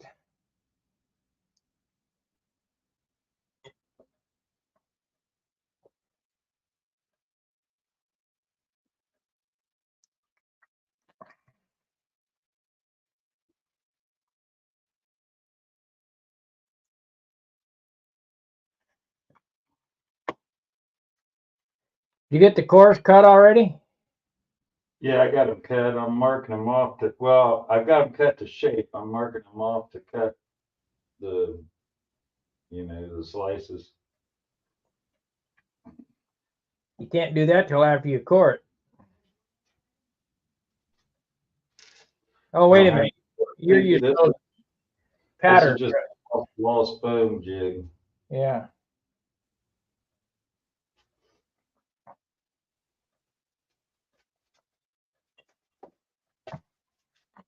I got you. Okay, we need some veil now. Where did I do with it? 2 pieces. I got that.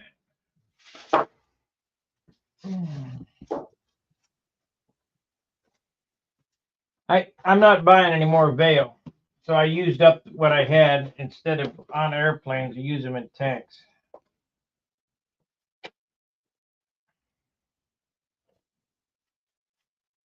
I use that much there, because it'll be really doubled.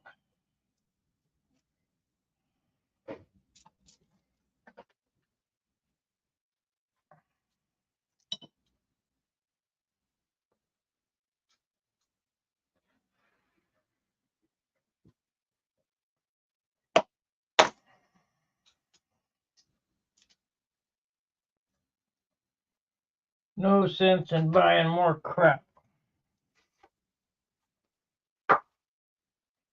And where else you going to use it at? Well, the half ounce, the 0.5 you use on doublers, but I've used 2/10 on doublers.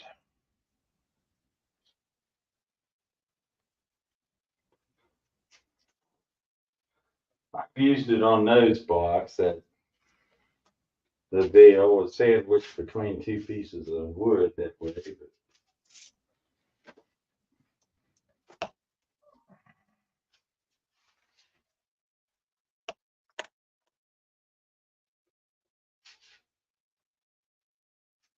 Should be getting my Amazon package here shortly with the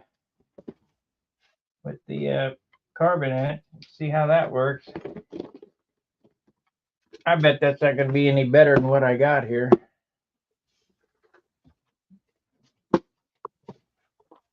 well, you want the wow factor.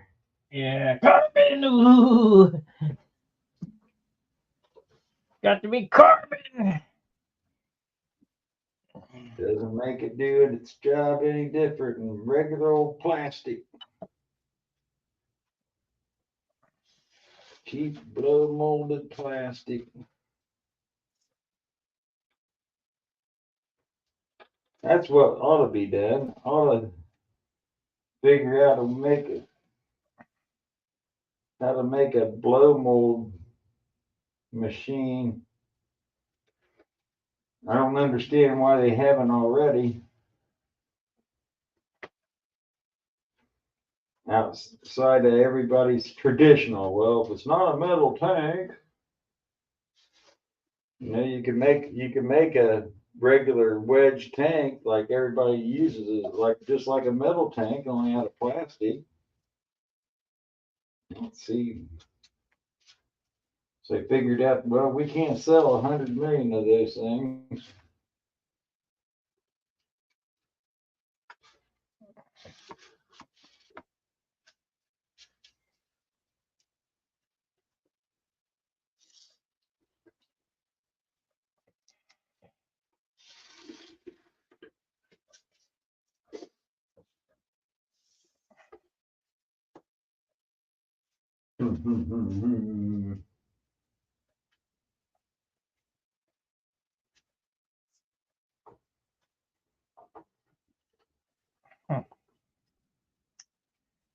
Things that make you go, how do I want to do this? I only want to do this once.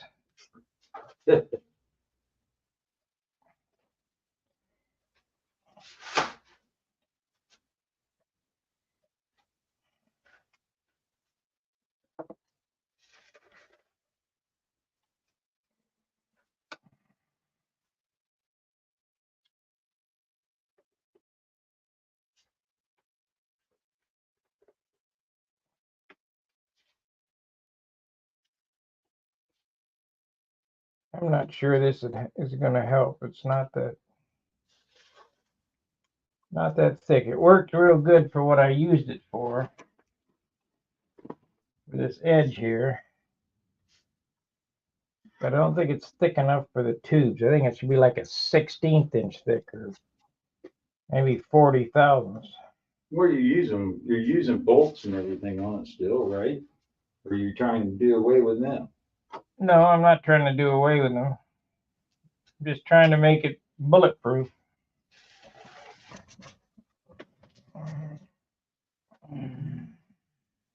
Well, Now, Wendy, when he did this, he had 8 or 4 separate pieces that he put down in here. And I'm doing 8 and I'm just wrapping it, rolling it over. And it worked good. I mean, my end caps came out really good on that first one. yeah, is the thickness of the material the same? His 4 and your 8? They're both, well, his material was 2.3 and mine's 2.9. So it's got to be close. Yeah, but he was using carbon and I'm using glass.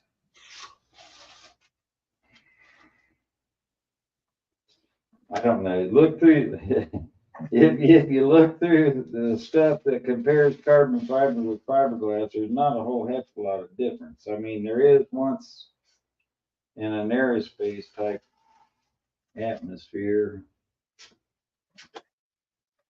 The whole deal with carbon fiber on your airplane is I got a carbon fiber push rod. I got a carbon fiber bell crank. It don't mean shit. Bragging rights. Yeah, I put carbon veil on my airplane. Yeah, you just added 3 extra ounces. And now you got to try to cover up black with paint. Yeah. That make much sense to me when tissue paper does the exact same thing and it's white. It's stronger too. Yeah. And that thing, the fiberglass, the epoxy is what makes the stuff really strong. I need to sit down for a day and go through all my videos and pull up the interesting parts, the experiments that we did, and because everybody always asks me, "Oh, how do you know that?" Well, we know that because we did the experiment. Yeah, it was I can't say that it was half-assed done or anything like that. We did it just like you would use it in an airplane. Every piece of material was cut out of the same piece, so it wasn't just random scrap pieces that we used or anything like that. If you watch Project Farm, he would have done it the same way. Oh yeah, yeah. In fact, he might have taken it a step further, but we basically had a pretty scientific, really.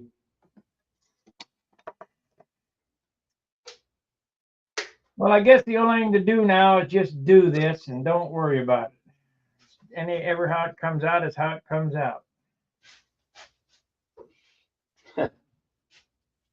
I still think you need to sand all the edges and stuff. I'm not trusting cross-linking. I'm sorry. But Well, on my white tank, it sure looks cross-linked to me. It disappeared, the seam.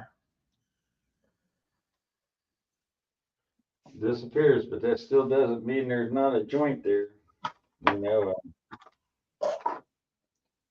Is that the one that you heat treated Yeah. after it was all put together?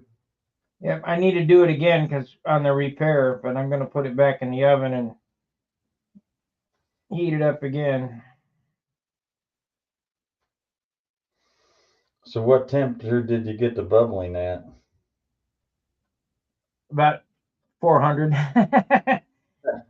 I didn't realize that red wire that goes across was a heating element. There's a bar that goes across there, and that's a heating element. I had it too close to it, and when you turn it on first, it goes wide open. It doesn't throttle itself. It's not. So you got to warm it up. Yeah, I'm gonna have to work on the oven to make it work how I want it to work. Come on and stay a certain temperature, not go full blast. And Well, that's the problem with those. The thermostats and those things aren't really good. You know what I mean? That's why Traxler built that real nice oven for those pipes to keep not Traxler, Steve Hines. or Hines. Yeah. I haven't seen him. I guess he's done with Control Line since Samantha's done with it. She's having a baby, I heard. Yeah. That's the end of flying for good. For good, yeah, for 17 years or 18 years at a minimum. I think that's close enough for that study. I think it was just more of a father-son get-together thing. I don't think she was really that interested in it. I don't know. Just like anything else, you watch all the boys, they do the same stuff too. As soon as they find girls and cars, they're out there. Yeah. Yeah. How true. All right, let's see. All right, I got enough for that. down there. I'm gonna lay this up like Wendy did, not like I did. That way it may force down in there a little better. We'll cut separate pieces 2 inches long. You know, 6 1/2 dozen of the other, Sparky, if you think about folding the edges over it and weaving it like it's sticking it down there in all one piece, you cut all that off anyway. Yeah. So I did mine with individual pieces when I made them up. I just cut a whole pile of them and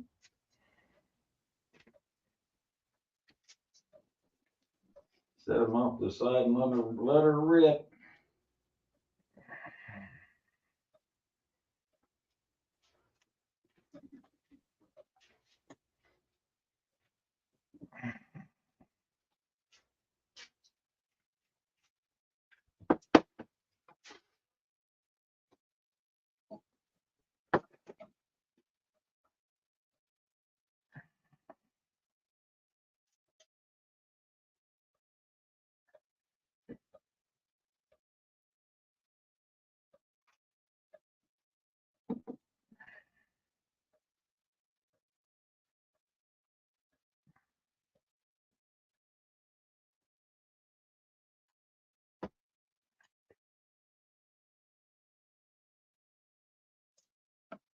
So I need 5 for that.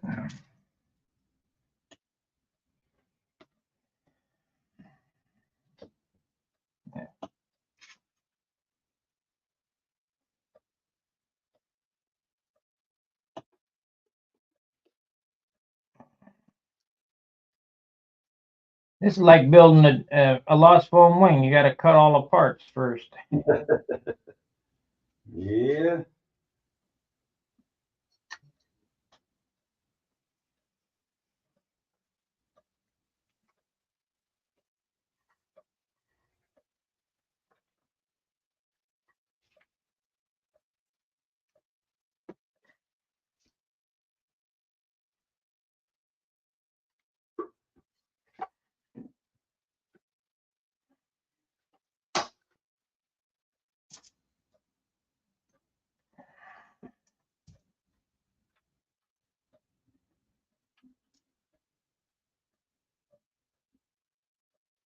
Let's see what we got there. That's 4. That's 4.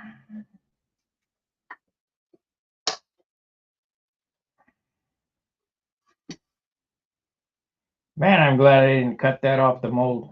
I was starting to get frustrated. Yeah, it's easy to do.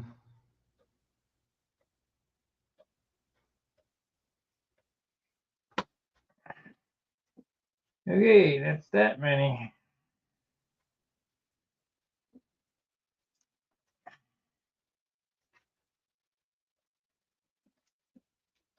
And the carbon, we need 5 of those.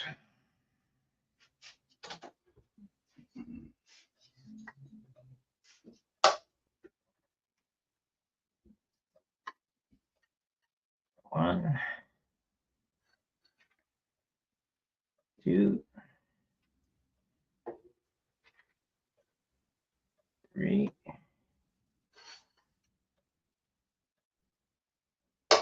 4.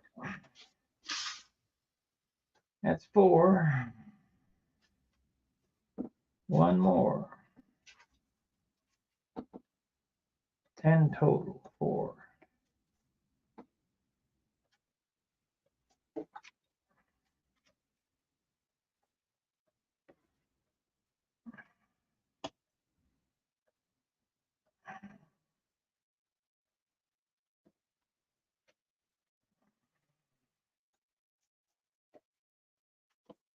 That's 5, and then we'll shuffle them every other one, so I'll get them all ready to go, so they go back in.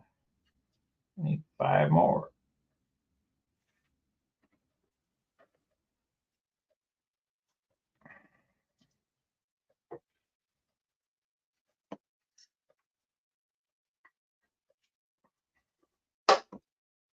Two more. What are you doing? What am I doing? Yeah, I can't see. I got the I'm camera on. sorry, I'm being quiet. I'm slicing these quarters up into little pieces. Okay, well, look and see what you're doing then.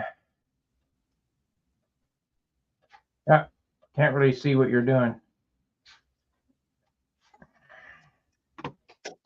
I need 2 more. You're too far away or what? Yeah, too far away.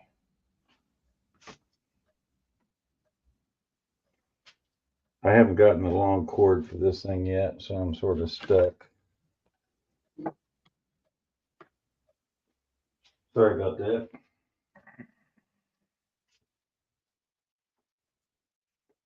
But I'm just doing pizza slices, I guess you might call it, where every rib is.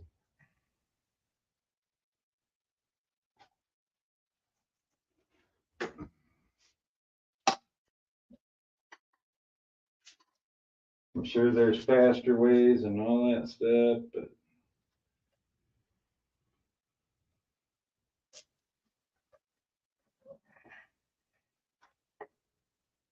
Okay. Okay, let's deal them out. We're dealing the cards now.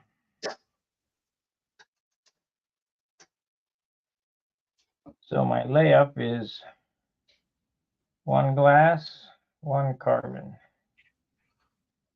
I'm not going to put that hard carbon in there. I got it's a good idea, but it's not thick enough. All it's going to do is offer a problem.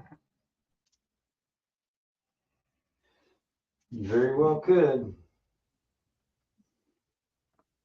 Stress risers are funny things. Rear their ugly heads right when you least expect it. Shit, that's 11. That's 11 layers. That's way too much. Let me think here. 8 work good. So if I get 6, it'd be 4 and 4. I'll make 4 and 5. So we got that's 3.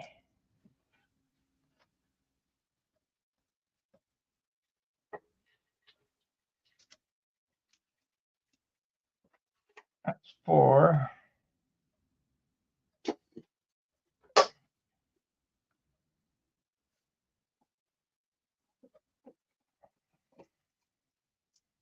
That's 5. I'll leave 1 out.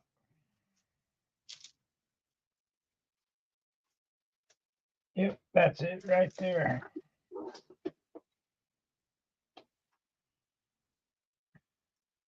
Long about 3 o'clock, we'll be able to take it out of the mold. This stuff dries really fast. How's it do in the oven? What do you mean? Have you put a wet part in the oven yet? No. So we need 5. 1. That's 2. Sort of curious. That's where you got to watch your temperature because that wax and stuff will only take so much.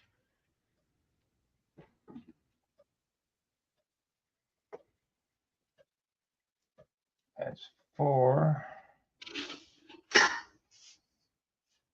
Wait a minute. That's 1, 2. We're going to end up with 1 left.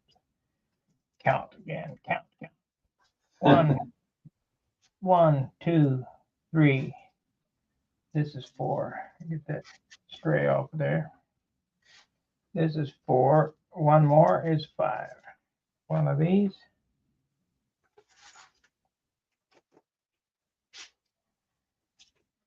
And 1 of these. Okay, we got all the layup ready to go. So we got these extra parts here. I think if I would have done 6, that would have been 11 layers, but the veil is not quite as thick. I want to end up with 20 thousandths most. Yeah.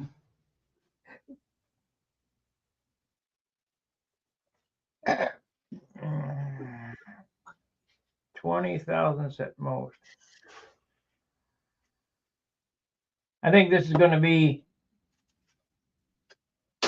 unless I do one more tank. I got the carbon coming. I'll make one carbon tank, and that'll be the end of that. And I'll go back to sanding. I like sanding a lot better than this.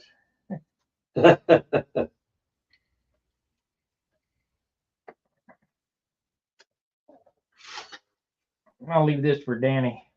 He likes all this little farting. Yeah, I told you it's not a fast ball game, that's for sure. As long as I can get a couple usable parts out of it, I'll be happy.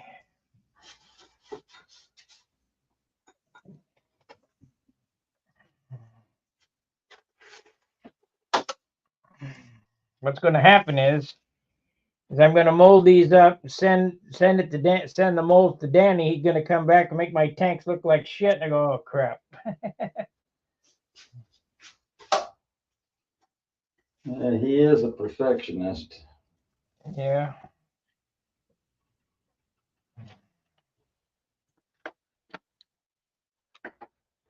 He's done a lot of that molding stuff, and that.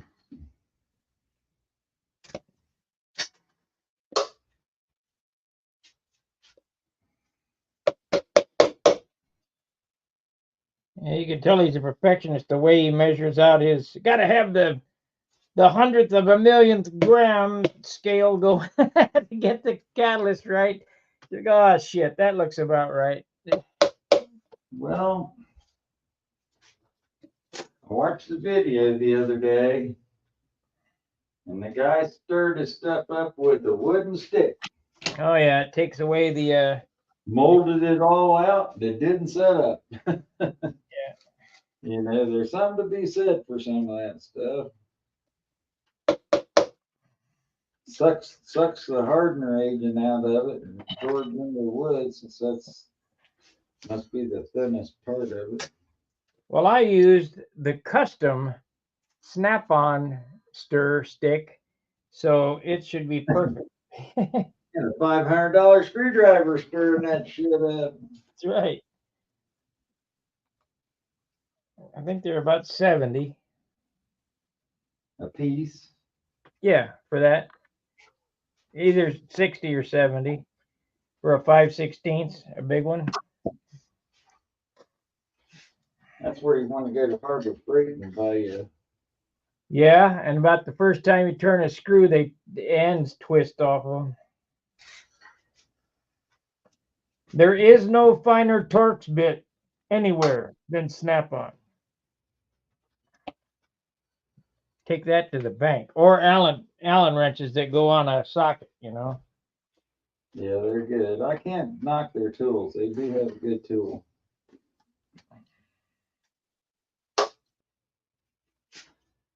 They do have good tools.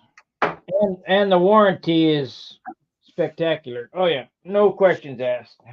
Give you a new one. Well, they can't say you're using it commercially because they're basically made for use. Yeah, they're commercial tools. Unlike Craftsman would tell you, well, you were using that out on job site, weren't you?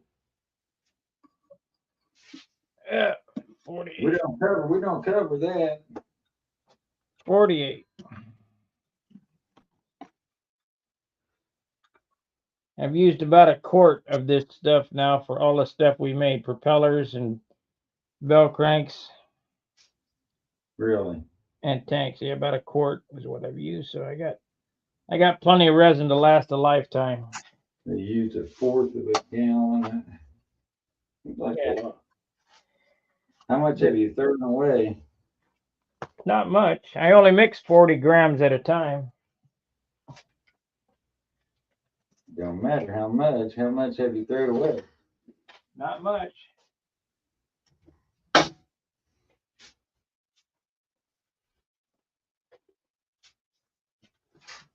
Not much. We need 11 grams of hardener in this. Tear.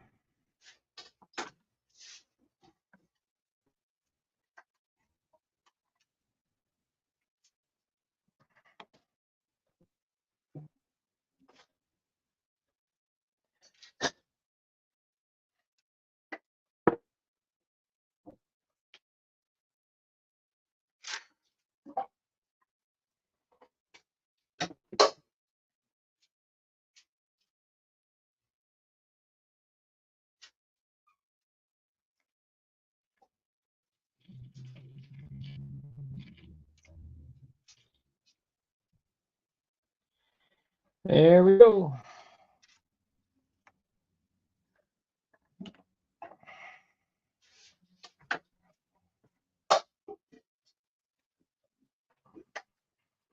I guess I better get some gloves on because it's going to be messy. But I got to buy bigger gloves. Medium size in China, it must be really small. Like kids size. I got to put baby powder in them to get them on my hands. Really? That's, with everything that you get. Notice your shoe sizes are different and all that stuff than they used to be.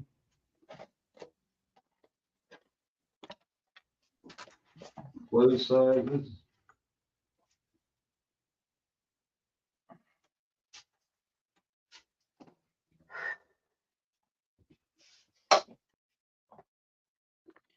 I could not get the gloves on my hands last night. It almost takes a 2 or 3 pair too while you're doing all that stuff. You gotta. Yeah, especially if you get a phone call. Oh yeah. Yeah. Well, I just don't answer the phone when I'm doing it. We ain't answering the phone. I ain't doing nothing until I get this done here.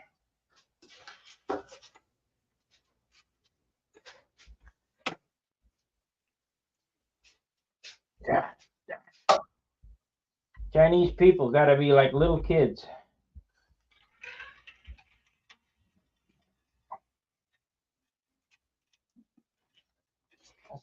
I notice I'm wearing a large shirt now when I've always worn a medium. I don't think my belly got that fat. I know my shoulders didn't get any wider. Because it's going by. Chinese people. Yep. They're inherently smaller race. I think the pants are getting different too because I wore 30. Well, when I was a kid, I wore 29 30s. And then when I was in the Navy, it was 30 30s. Then after the Navy, 31 30s. Now, when I was at Devers and I bought them Pakistani Levi's, they were 32 30s and they were tight. So I bought 33s and those were tight. Oh, you're getting fat in the belly. Yeah, I don't think so. I don't think. Yeah, you are. You don't see your profile. We see your profile. Yeah. Yeah, you're putting it on. You don't live far from the dinner table.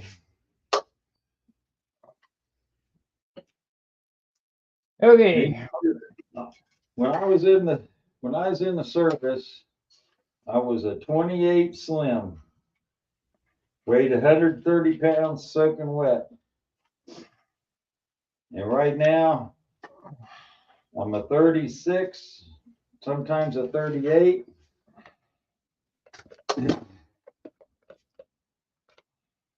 And it's all in the belly.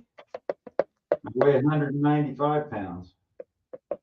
I'm 170 or 175. That's the most I ever weighed. I was always like 120, 130. I looked at the BMI and I'm obese.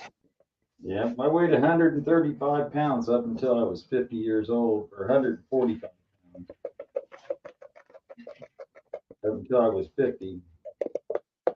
You see, I was doing construction work back then and all that stuff. I was very active riding dirt bikes.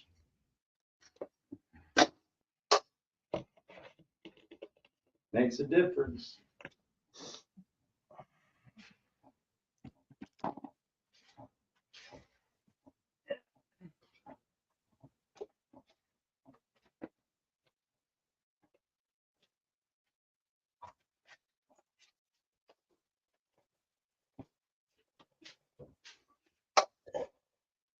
Two more cuts here and have this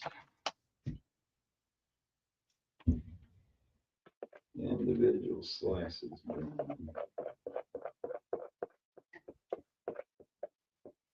I've been heating up this resin with a monocoat gun. Seems to work. When it gets bubbles in it, Yeah, how fast is the change in curing speed? I don't know. I mean, working time. I got an hour working time. Still after heating it up even? Yep. That's pretty good. So you might have an hour and 15 minutes unheated. Maybe. Except the resin is too thick. If I don't heat it, it's like it comes out of there like STP. Really? And even after you put the hardener in it, doesn't thin it down any? Thins it down some, but not like when I put the heat on it.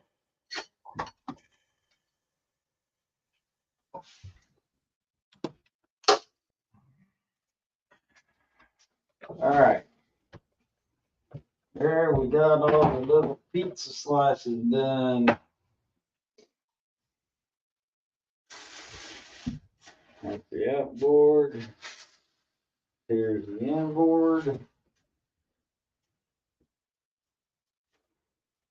Now I gotta cut a bunch of balsa wood and sand a bunch. That'll take a week. It'd take a day probably to cut all those ribs and sand them to shape, at least a full day.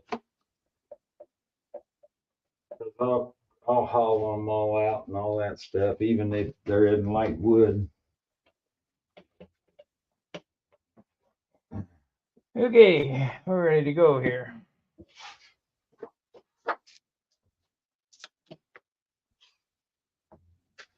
This is a wing I'm building on right now. This is I think this is a Geo wing. Now you can see I hollow those puppies way out. I mean, you could probably take all that wood that I took out of all those ribs, spend all that time cutting out all those ribs. It won't weigh anything. Don't weigh nothing. But if you leave it in there, you'll have a 12-ounce wing.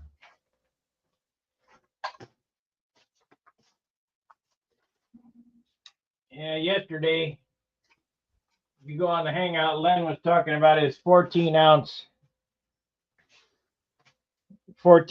finished cardinal wing. Well and good. It might be light for a cardinal, but 10 ounces is where it should be. Oh yeah. Yeah. If it's a cardinal wing, that's a windy airplane. He's probably got the ribs every inch. Pattern master. Yeah, scaled down pattern master. Just like that ARP that you was building, it's a scaled down SV11 or SV23 or SV22 or whatever you want to look at it. Leave a couple rib bays off of it.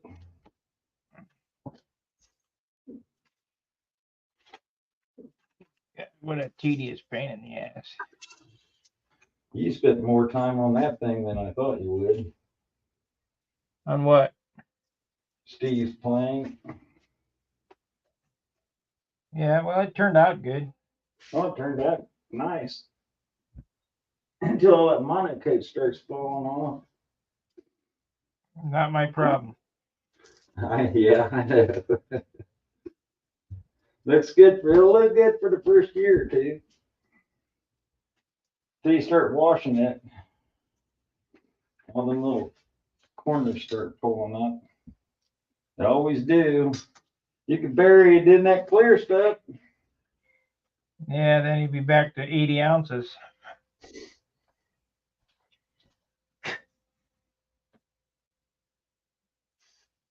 Yeah, everything's got its drawbacks.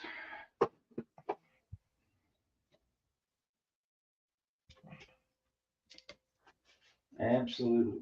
What did I do?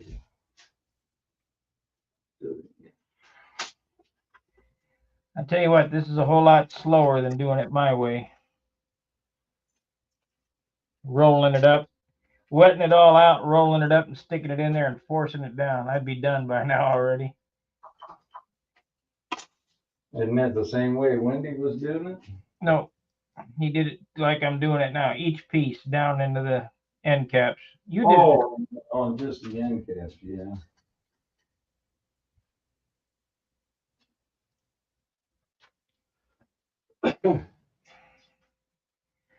Everybody talks about how bad this stuff smells. I can't smell it at all.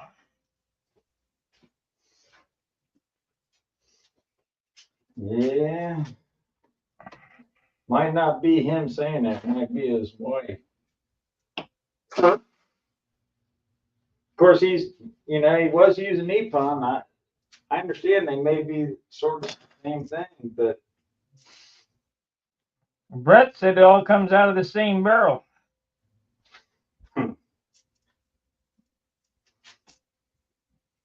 That's why I wanted to get with Howard to see what hardener he was using, because that's what makes the difference, is the hardener.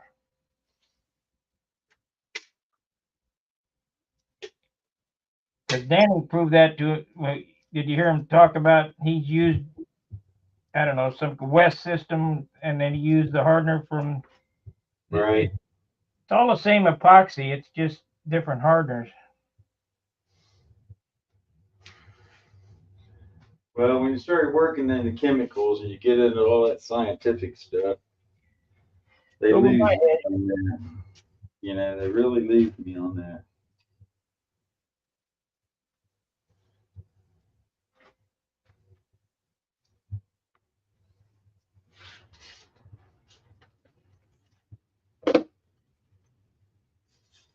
Yeah, I don't claim to be no scientist, that's for sure. I ain't no engineer. If it looks right, it'll be right. See this? Yeah, what is it? Oh, Super Tiger. Dish head Super Tiger, brand spanking new. Never been run. Yeah. In the box. In the box. I sold one of them to Lenny. $150. Here's another one. Brand new, regular head. Which one are you going to put the ABC liner in? I don't know yet. I'll probably weigh the two engines to see which one's lighter overall and then put it in that one. I can already tell you the regular head is going to be lighter than the dish head.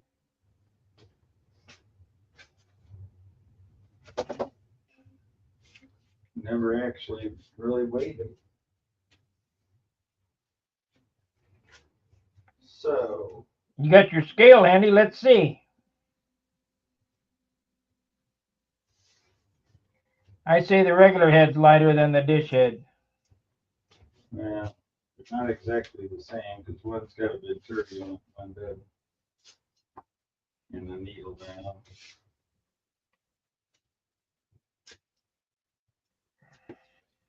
Regular head.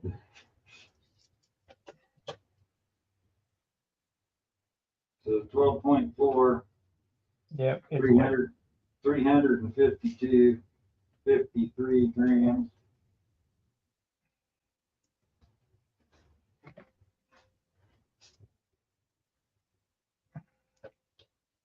This is 343. They're about the same. Almost. Quarter ounce difference. Yeah, but one's got the needle valve and the aluminum venturi in it. The other one doesn't have either one of Is that one of the motors you bought from that guy up there in Cleveland? I can't remember. What does the venturi look like? Does it look like a bell? No, it's just a straight venturi.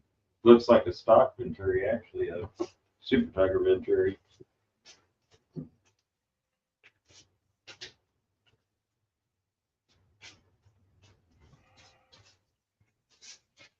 I don't know why them guys have put velocity stacks on them. I guess they don't understand how engines work.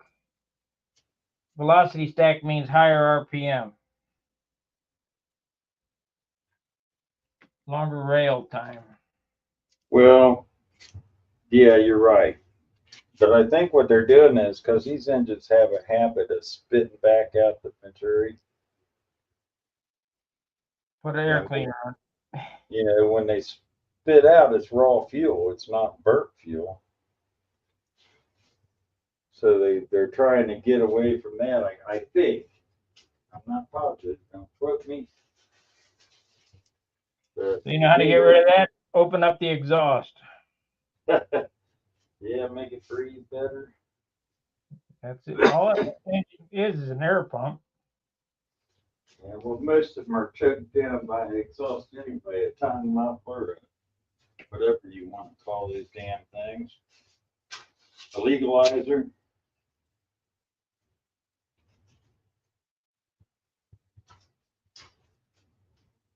So no, I run them myself, but I think that's really all they are, you know. And then control line, most of the flying fields don't really have a muffler restriction that I know of.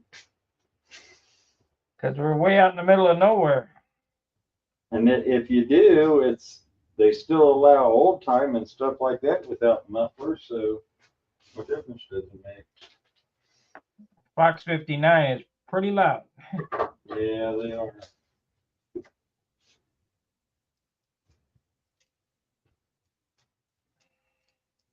Yeah, some for some reason, I don't know why. Why would they be any louder than any other engine?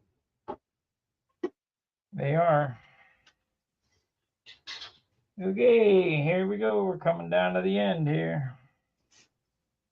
How time is it getting to be? I gotta start thinking about checking blood and getting something to eat. It'll still be red. You're done. Yeah. I wish it worked like that, but I really wish it worked like that. I figured up that I poked myself either with a syringe over like 24,000 times.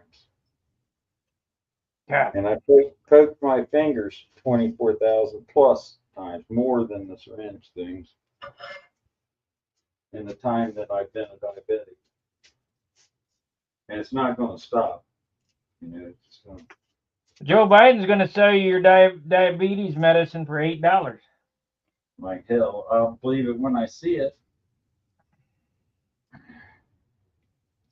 Joe Biden's going to cure cancer. Yeah, right.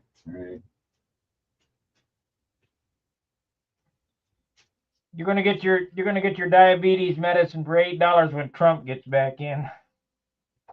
It's supposed to be free.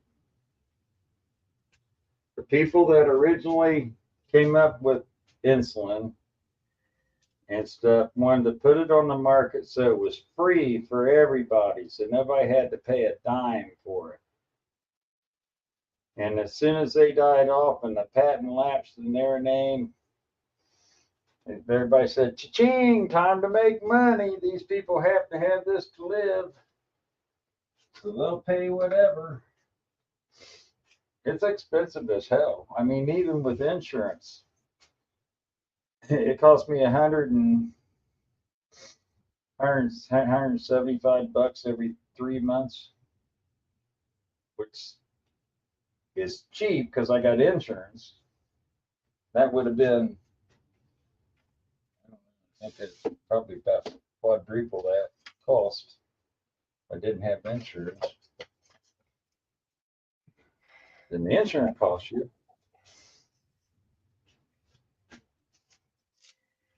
All right. Here we go. Get out of there. Have you seen your tax break yet? Because you make less than $450,000. Yeah, right.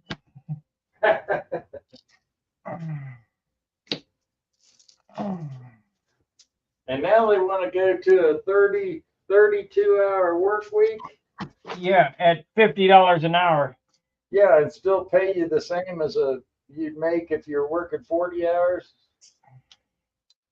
You realize what that's going to do with the cost of everything? Got to go somewhere. Same with the taxes, the corporate tax. Going to drive it all up. Pass it on to the consumer.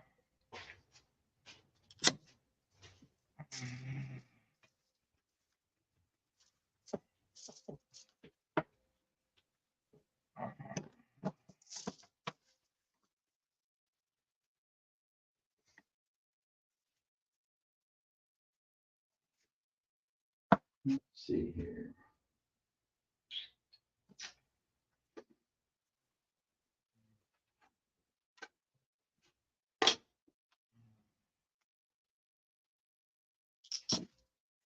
Bend over, we got you. Yeah. We're the government and we're here to help. Yeah. No thanks.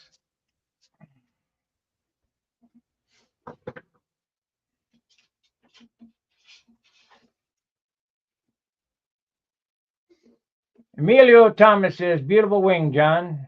Buenos tardes. ¿Qué onda? Thank you, thank you, thank you. I take a bow, but I'm bent over right now. The other day, you tried to call me early in the morning the other day, yesterday. I was at the doctor's office getting a yearly physical, the full tilt boogie one. Where they stick the garden hose up your butt? Pretty much. Strip down to nothing. Let's see what's going on. Let's look you over from head to toe. Man, I wonder where those went.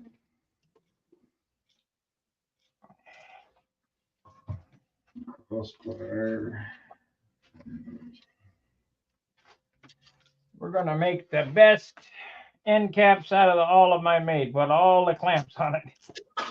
Did you put that hard stuff in there? No, I decided against it. There we go. Shit, look at that. The glove took a crap. Good Chinese stuff. Things that make you go,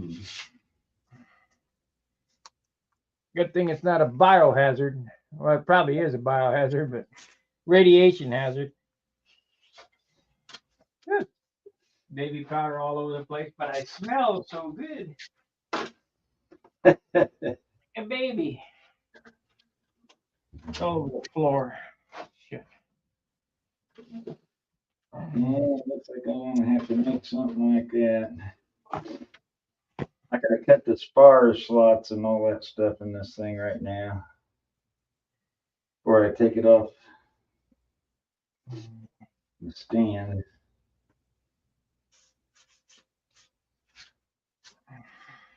And I can't find any molds for it. This one.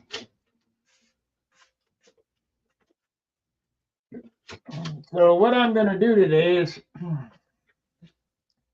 this tank, all this stuff should be dry. I'm going to put fuel in this and let it set for a week and see if it seeps and gets soft and all that. Week or two or whatever. See how it operates. Maybe spinning wheels here. Let's see. I wonder if my carbon's here yet. Yeah, you could be, literally.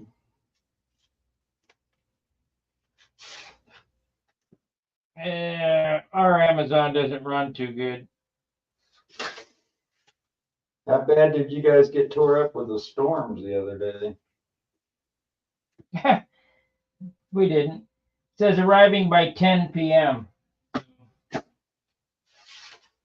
They come around here at 10 o'clock, they'll get their car stolen.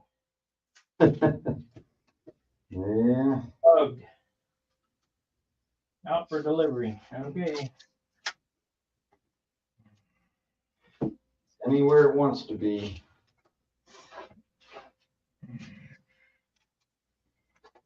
All right. Well, A couple more. the end caps for this tank here are in that mold, so.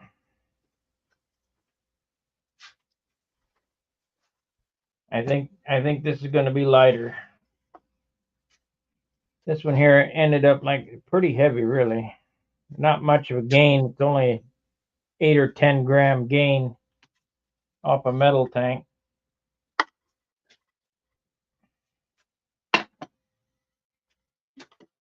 But 8 or 10 grams in the nose is how much in the tail? There's only 5 grams in the tail. Yeah, it's going to be half of that anyway.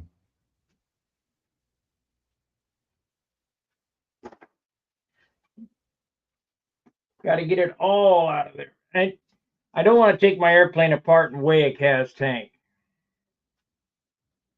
But that's what I'm trying to match, is that those tanks that I got from Kaz, the weight. Those are big tanks, aren't they? I have They're 2 8-ounce and 2 6-ounce. That's what I thought.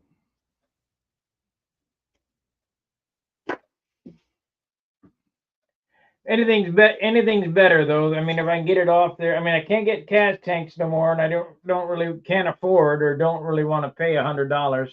When I was working, $100 is no big deal, but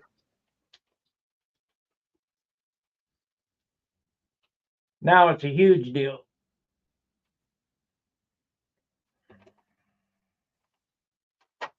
Yeah, it is. Especially when you get hit for, I took in all that money from Stun Hanger on the drive. I'm going to have to do another drive just to replace the $1,400 more that I had to spend. It only goes so far. People donate the $20 for the year, and they figure, well, that's good. Well, it's $300 a month. That's a lot of money. What, almost 4,000, 5,000 a year? Let's see here. And it's a little more than 300. I think it's three and a quarter. I know it sounds like I'm whining, but 325 times 12. Yeah, it's $4,000, 3,900.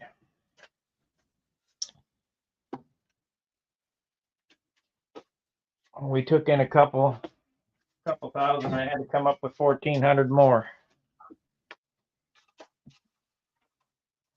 That sucks because when I first started Stun Hanger, it was $6 a month.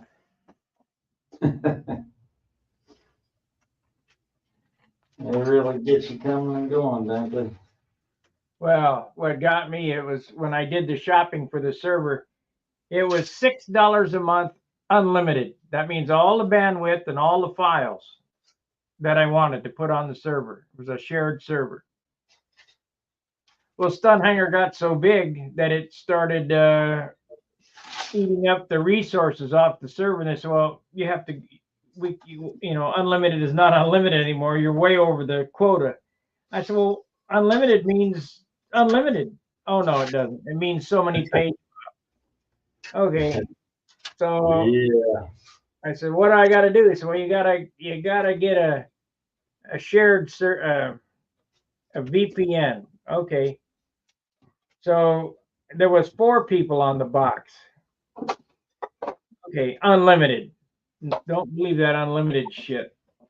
And even my server, we've already went through. I've got 2 drives on it, and we're already full on the 2 drives. I'm having to move shit around and archive shit. And I don't know why they just don't go, well, we'll give you a 2 terabyte. But I had to buy a standalone server. So I got my own box there in Utah. And that's like renting a motel or renting an apartment. Yeah. Until that fills up or they get a burr up their butt. Well, I'll tell you what, if the guys don't support Stun Hanger this year, we'll be shutting it down next year. Because I can't afford it. And I think that's basically what happened to Leonard. I don't know. I mean, it was a long time that site was never upgraded or anything. That's been a long time since my site was upgraded. I mean, I don't change nothing. It's working. I could make it look entirely different than everybody. I would be getting phone calls all hours of the night. Well, how do you find this? I don't know. Yeah, people don't like change. Change is not a good thing.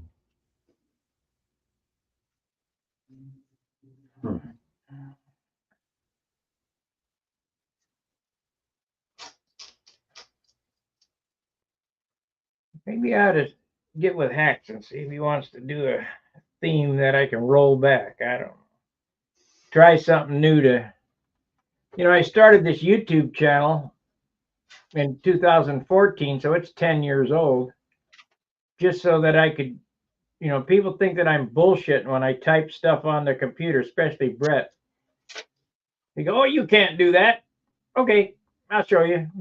What if you archive? What if you archive sooner? What's that? What if you archive sooner? Like every year or every 2 years, whatever, you throw everything into archives. If I archive it, then you won't be able to access it.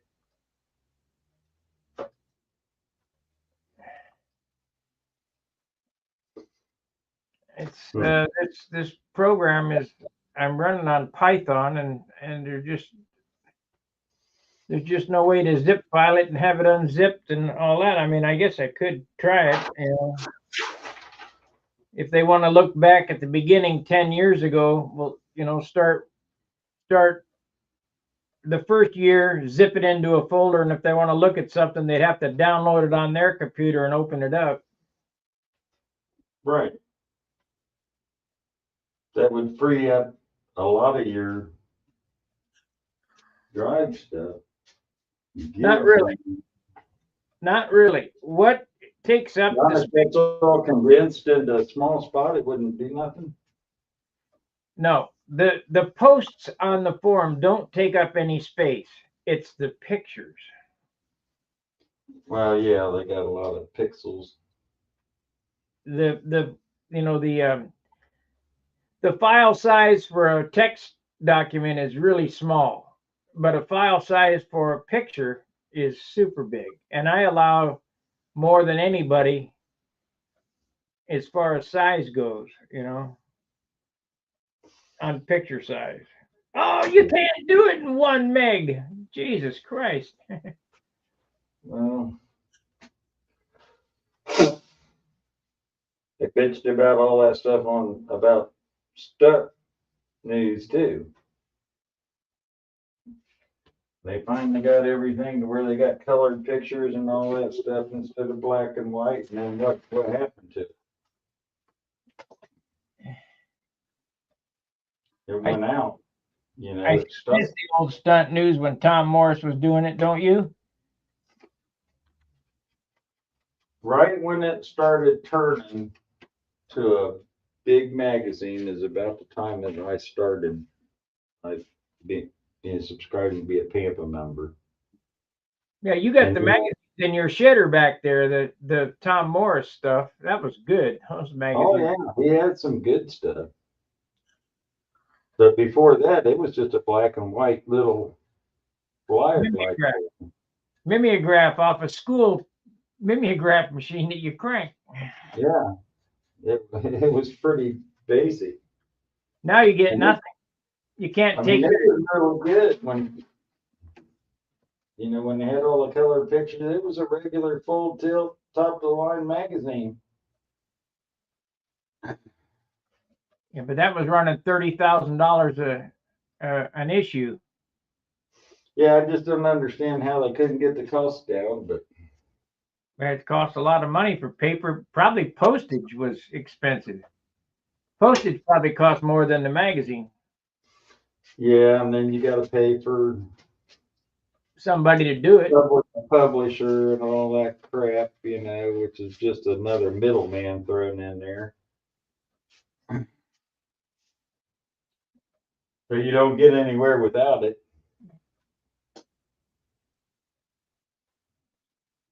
I don't know. I know one thing. I'm positive of this.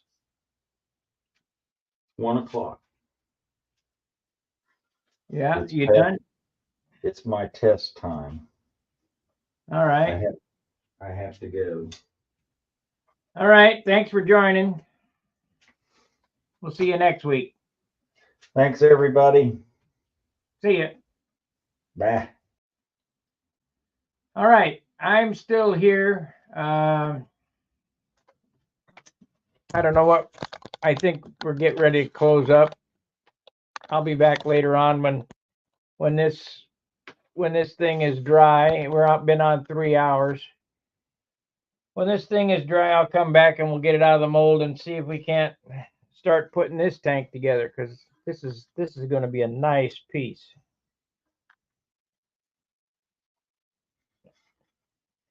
Nice piece. You can kind of see through it, but not really. That's what I need to do with this spare resin here, is get a piece of cloth down inside this valley.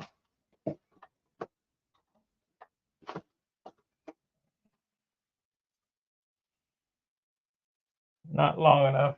Come on now. We gotta have a piece that's long enough. I guess we could use 2 pieces. Now we put that shit away. I got time. Get this out.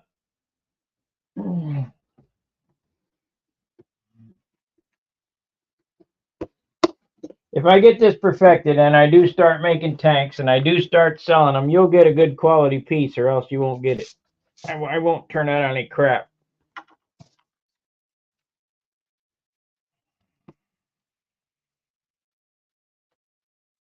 There we go. I'll get it off of that.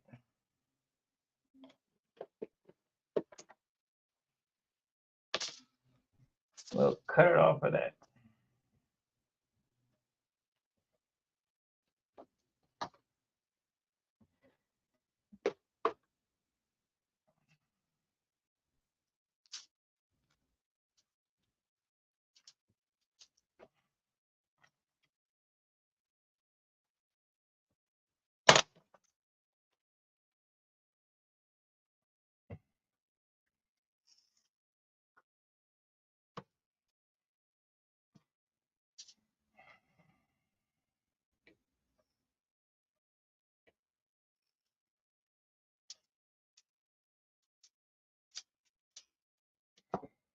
This is just an in case situation that I'm doing now.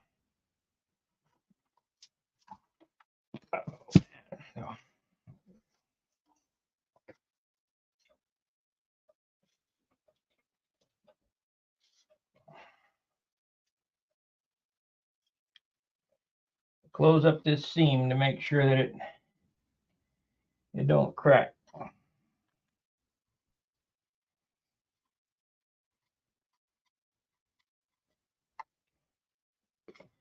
Of course, I got to have gloves on to do this.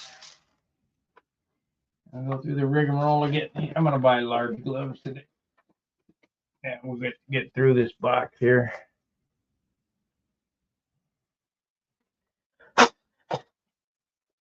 Get on there, no problem. No problem this time. There we go, got it.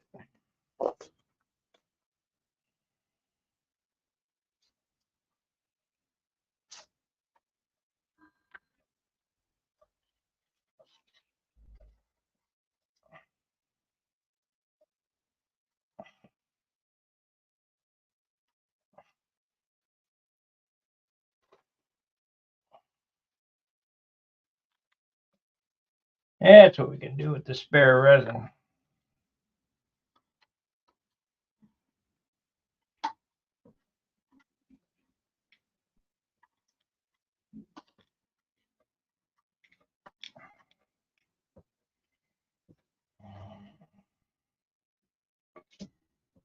Starting to harden.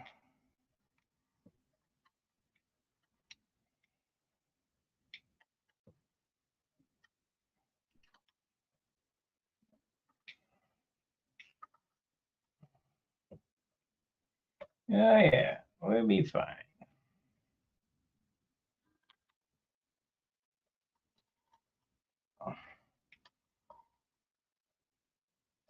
Oh, wait a minute. Come to think of it, I didn't need to do this. Or I did it on the wrong side. Yeah. It goes on this side. That side, I have that carbon toe or that piece of hard carbon. No problem. Ah, can't put my finger in there with that. Do it with this glove here. It's all right. A little more resin on that joint won't hurt it.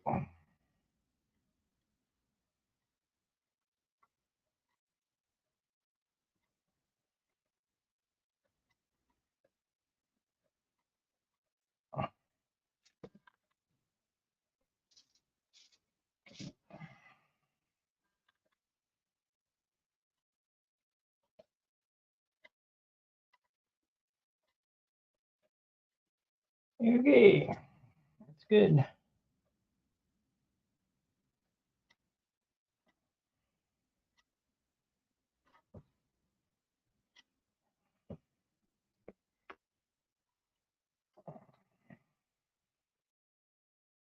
Yeah, that won't hurt it at all.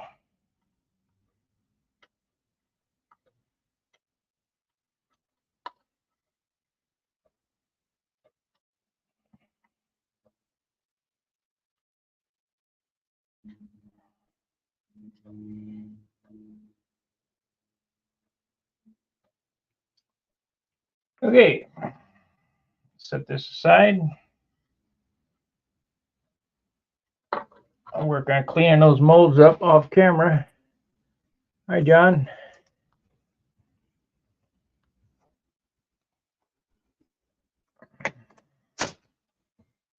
We got no super chats, and the chat rate is nothing. I mean, this channel is dying.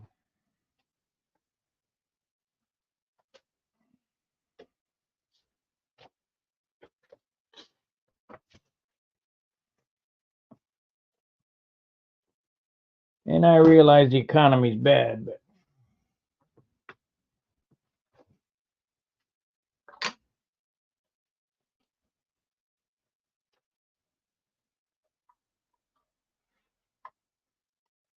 there we go.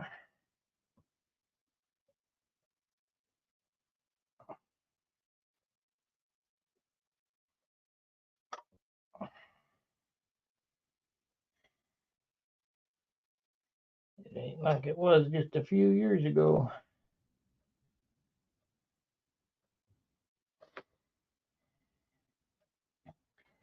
All right, on this particular piece, it's got 15 thousandths hard carbon behind this. I don't know why I was putting that on the other side, because plus I put an extra coat of resin on there, so that won't hurt it. But on this seam here, you can't do hard carbon, so I just put an extra piece of glass in there with extra resin. We'll leave it set like this to dry, and that way this seam won't split and this seam won't split. I don't know how Wendy did it. I didn't. All I saw him do, I mean, I really didn't watch that much of that video after I got to this part, because I knew how I was going to do it.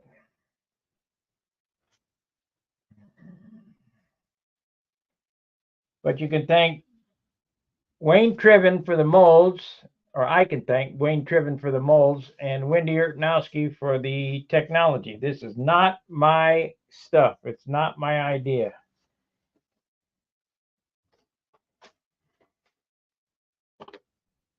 It's just me muddling through. I have no clue what I'm doing.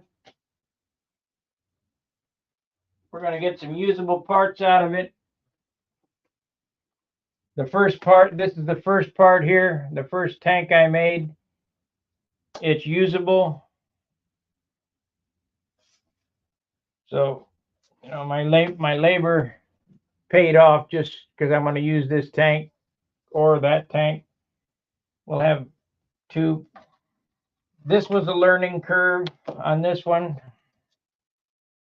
I had another one around here somewhere. Yeah, right here. that's a learning curve. This taught me about the post curing. If you look here, got real white. Well, that's the layer separating from the heat. So I learned about post cure. There's a bubble right here. Can't use this. It's got to go in the trash. And this one here, I learned about the seam. This, if you look here, the seam split. And this one here, I learned, the very first one I learned, the seam split, but I ended up fixing that by doing what I did there, by floating in some glass.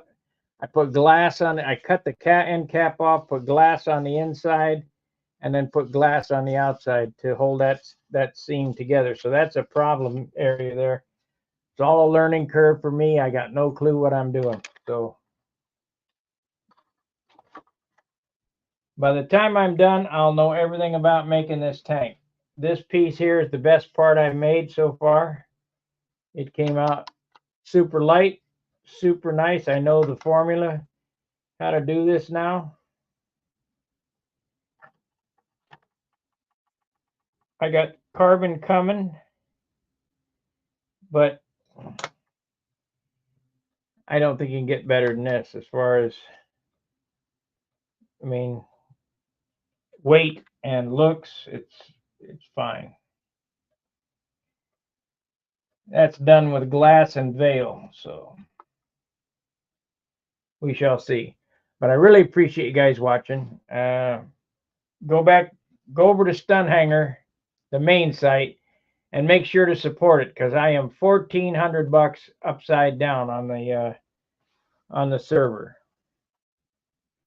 and I need to pay that bill. So if I charge $5 to everybody, it wouldn't be so bad if everybody paid.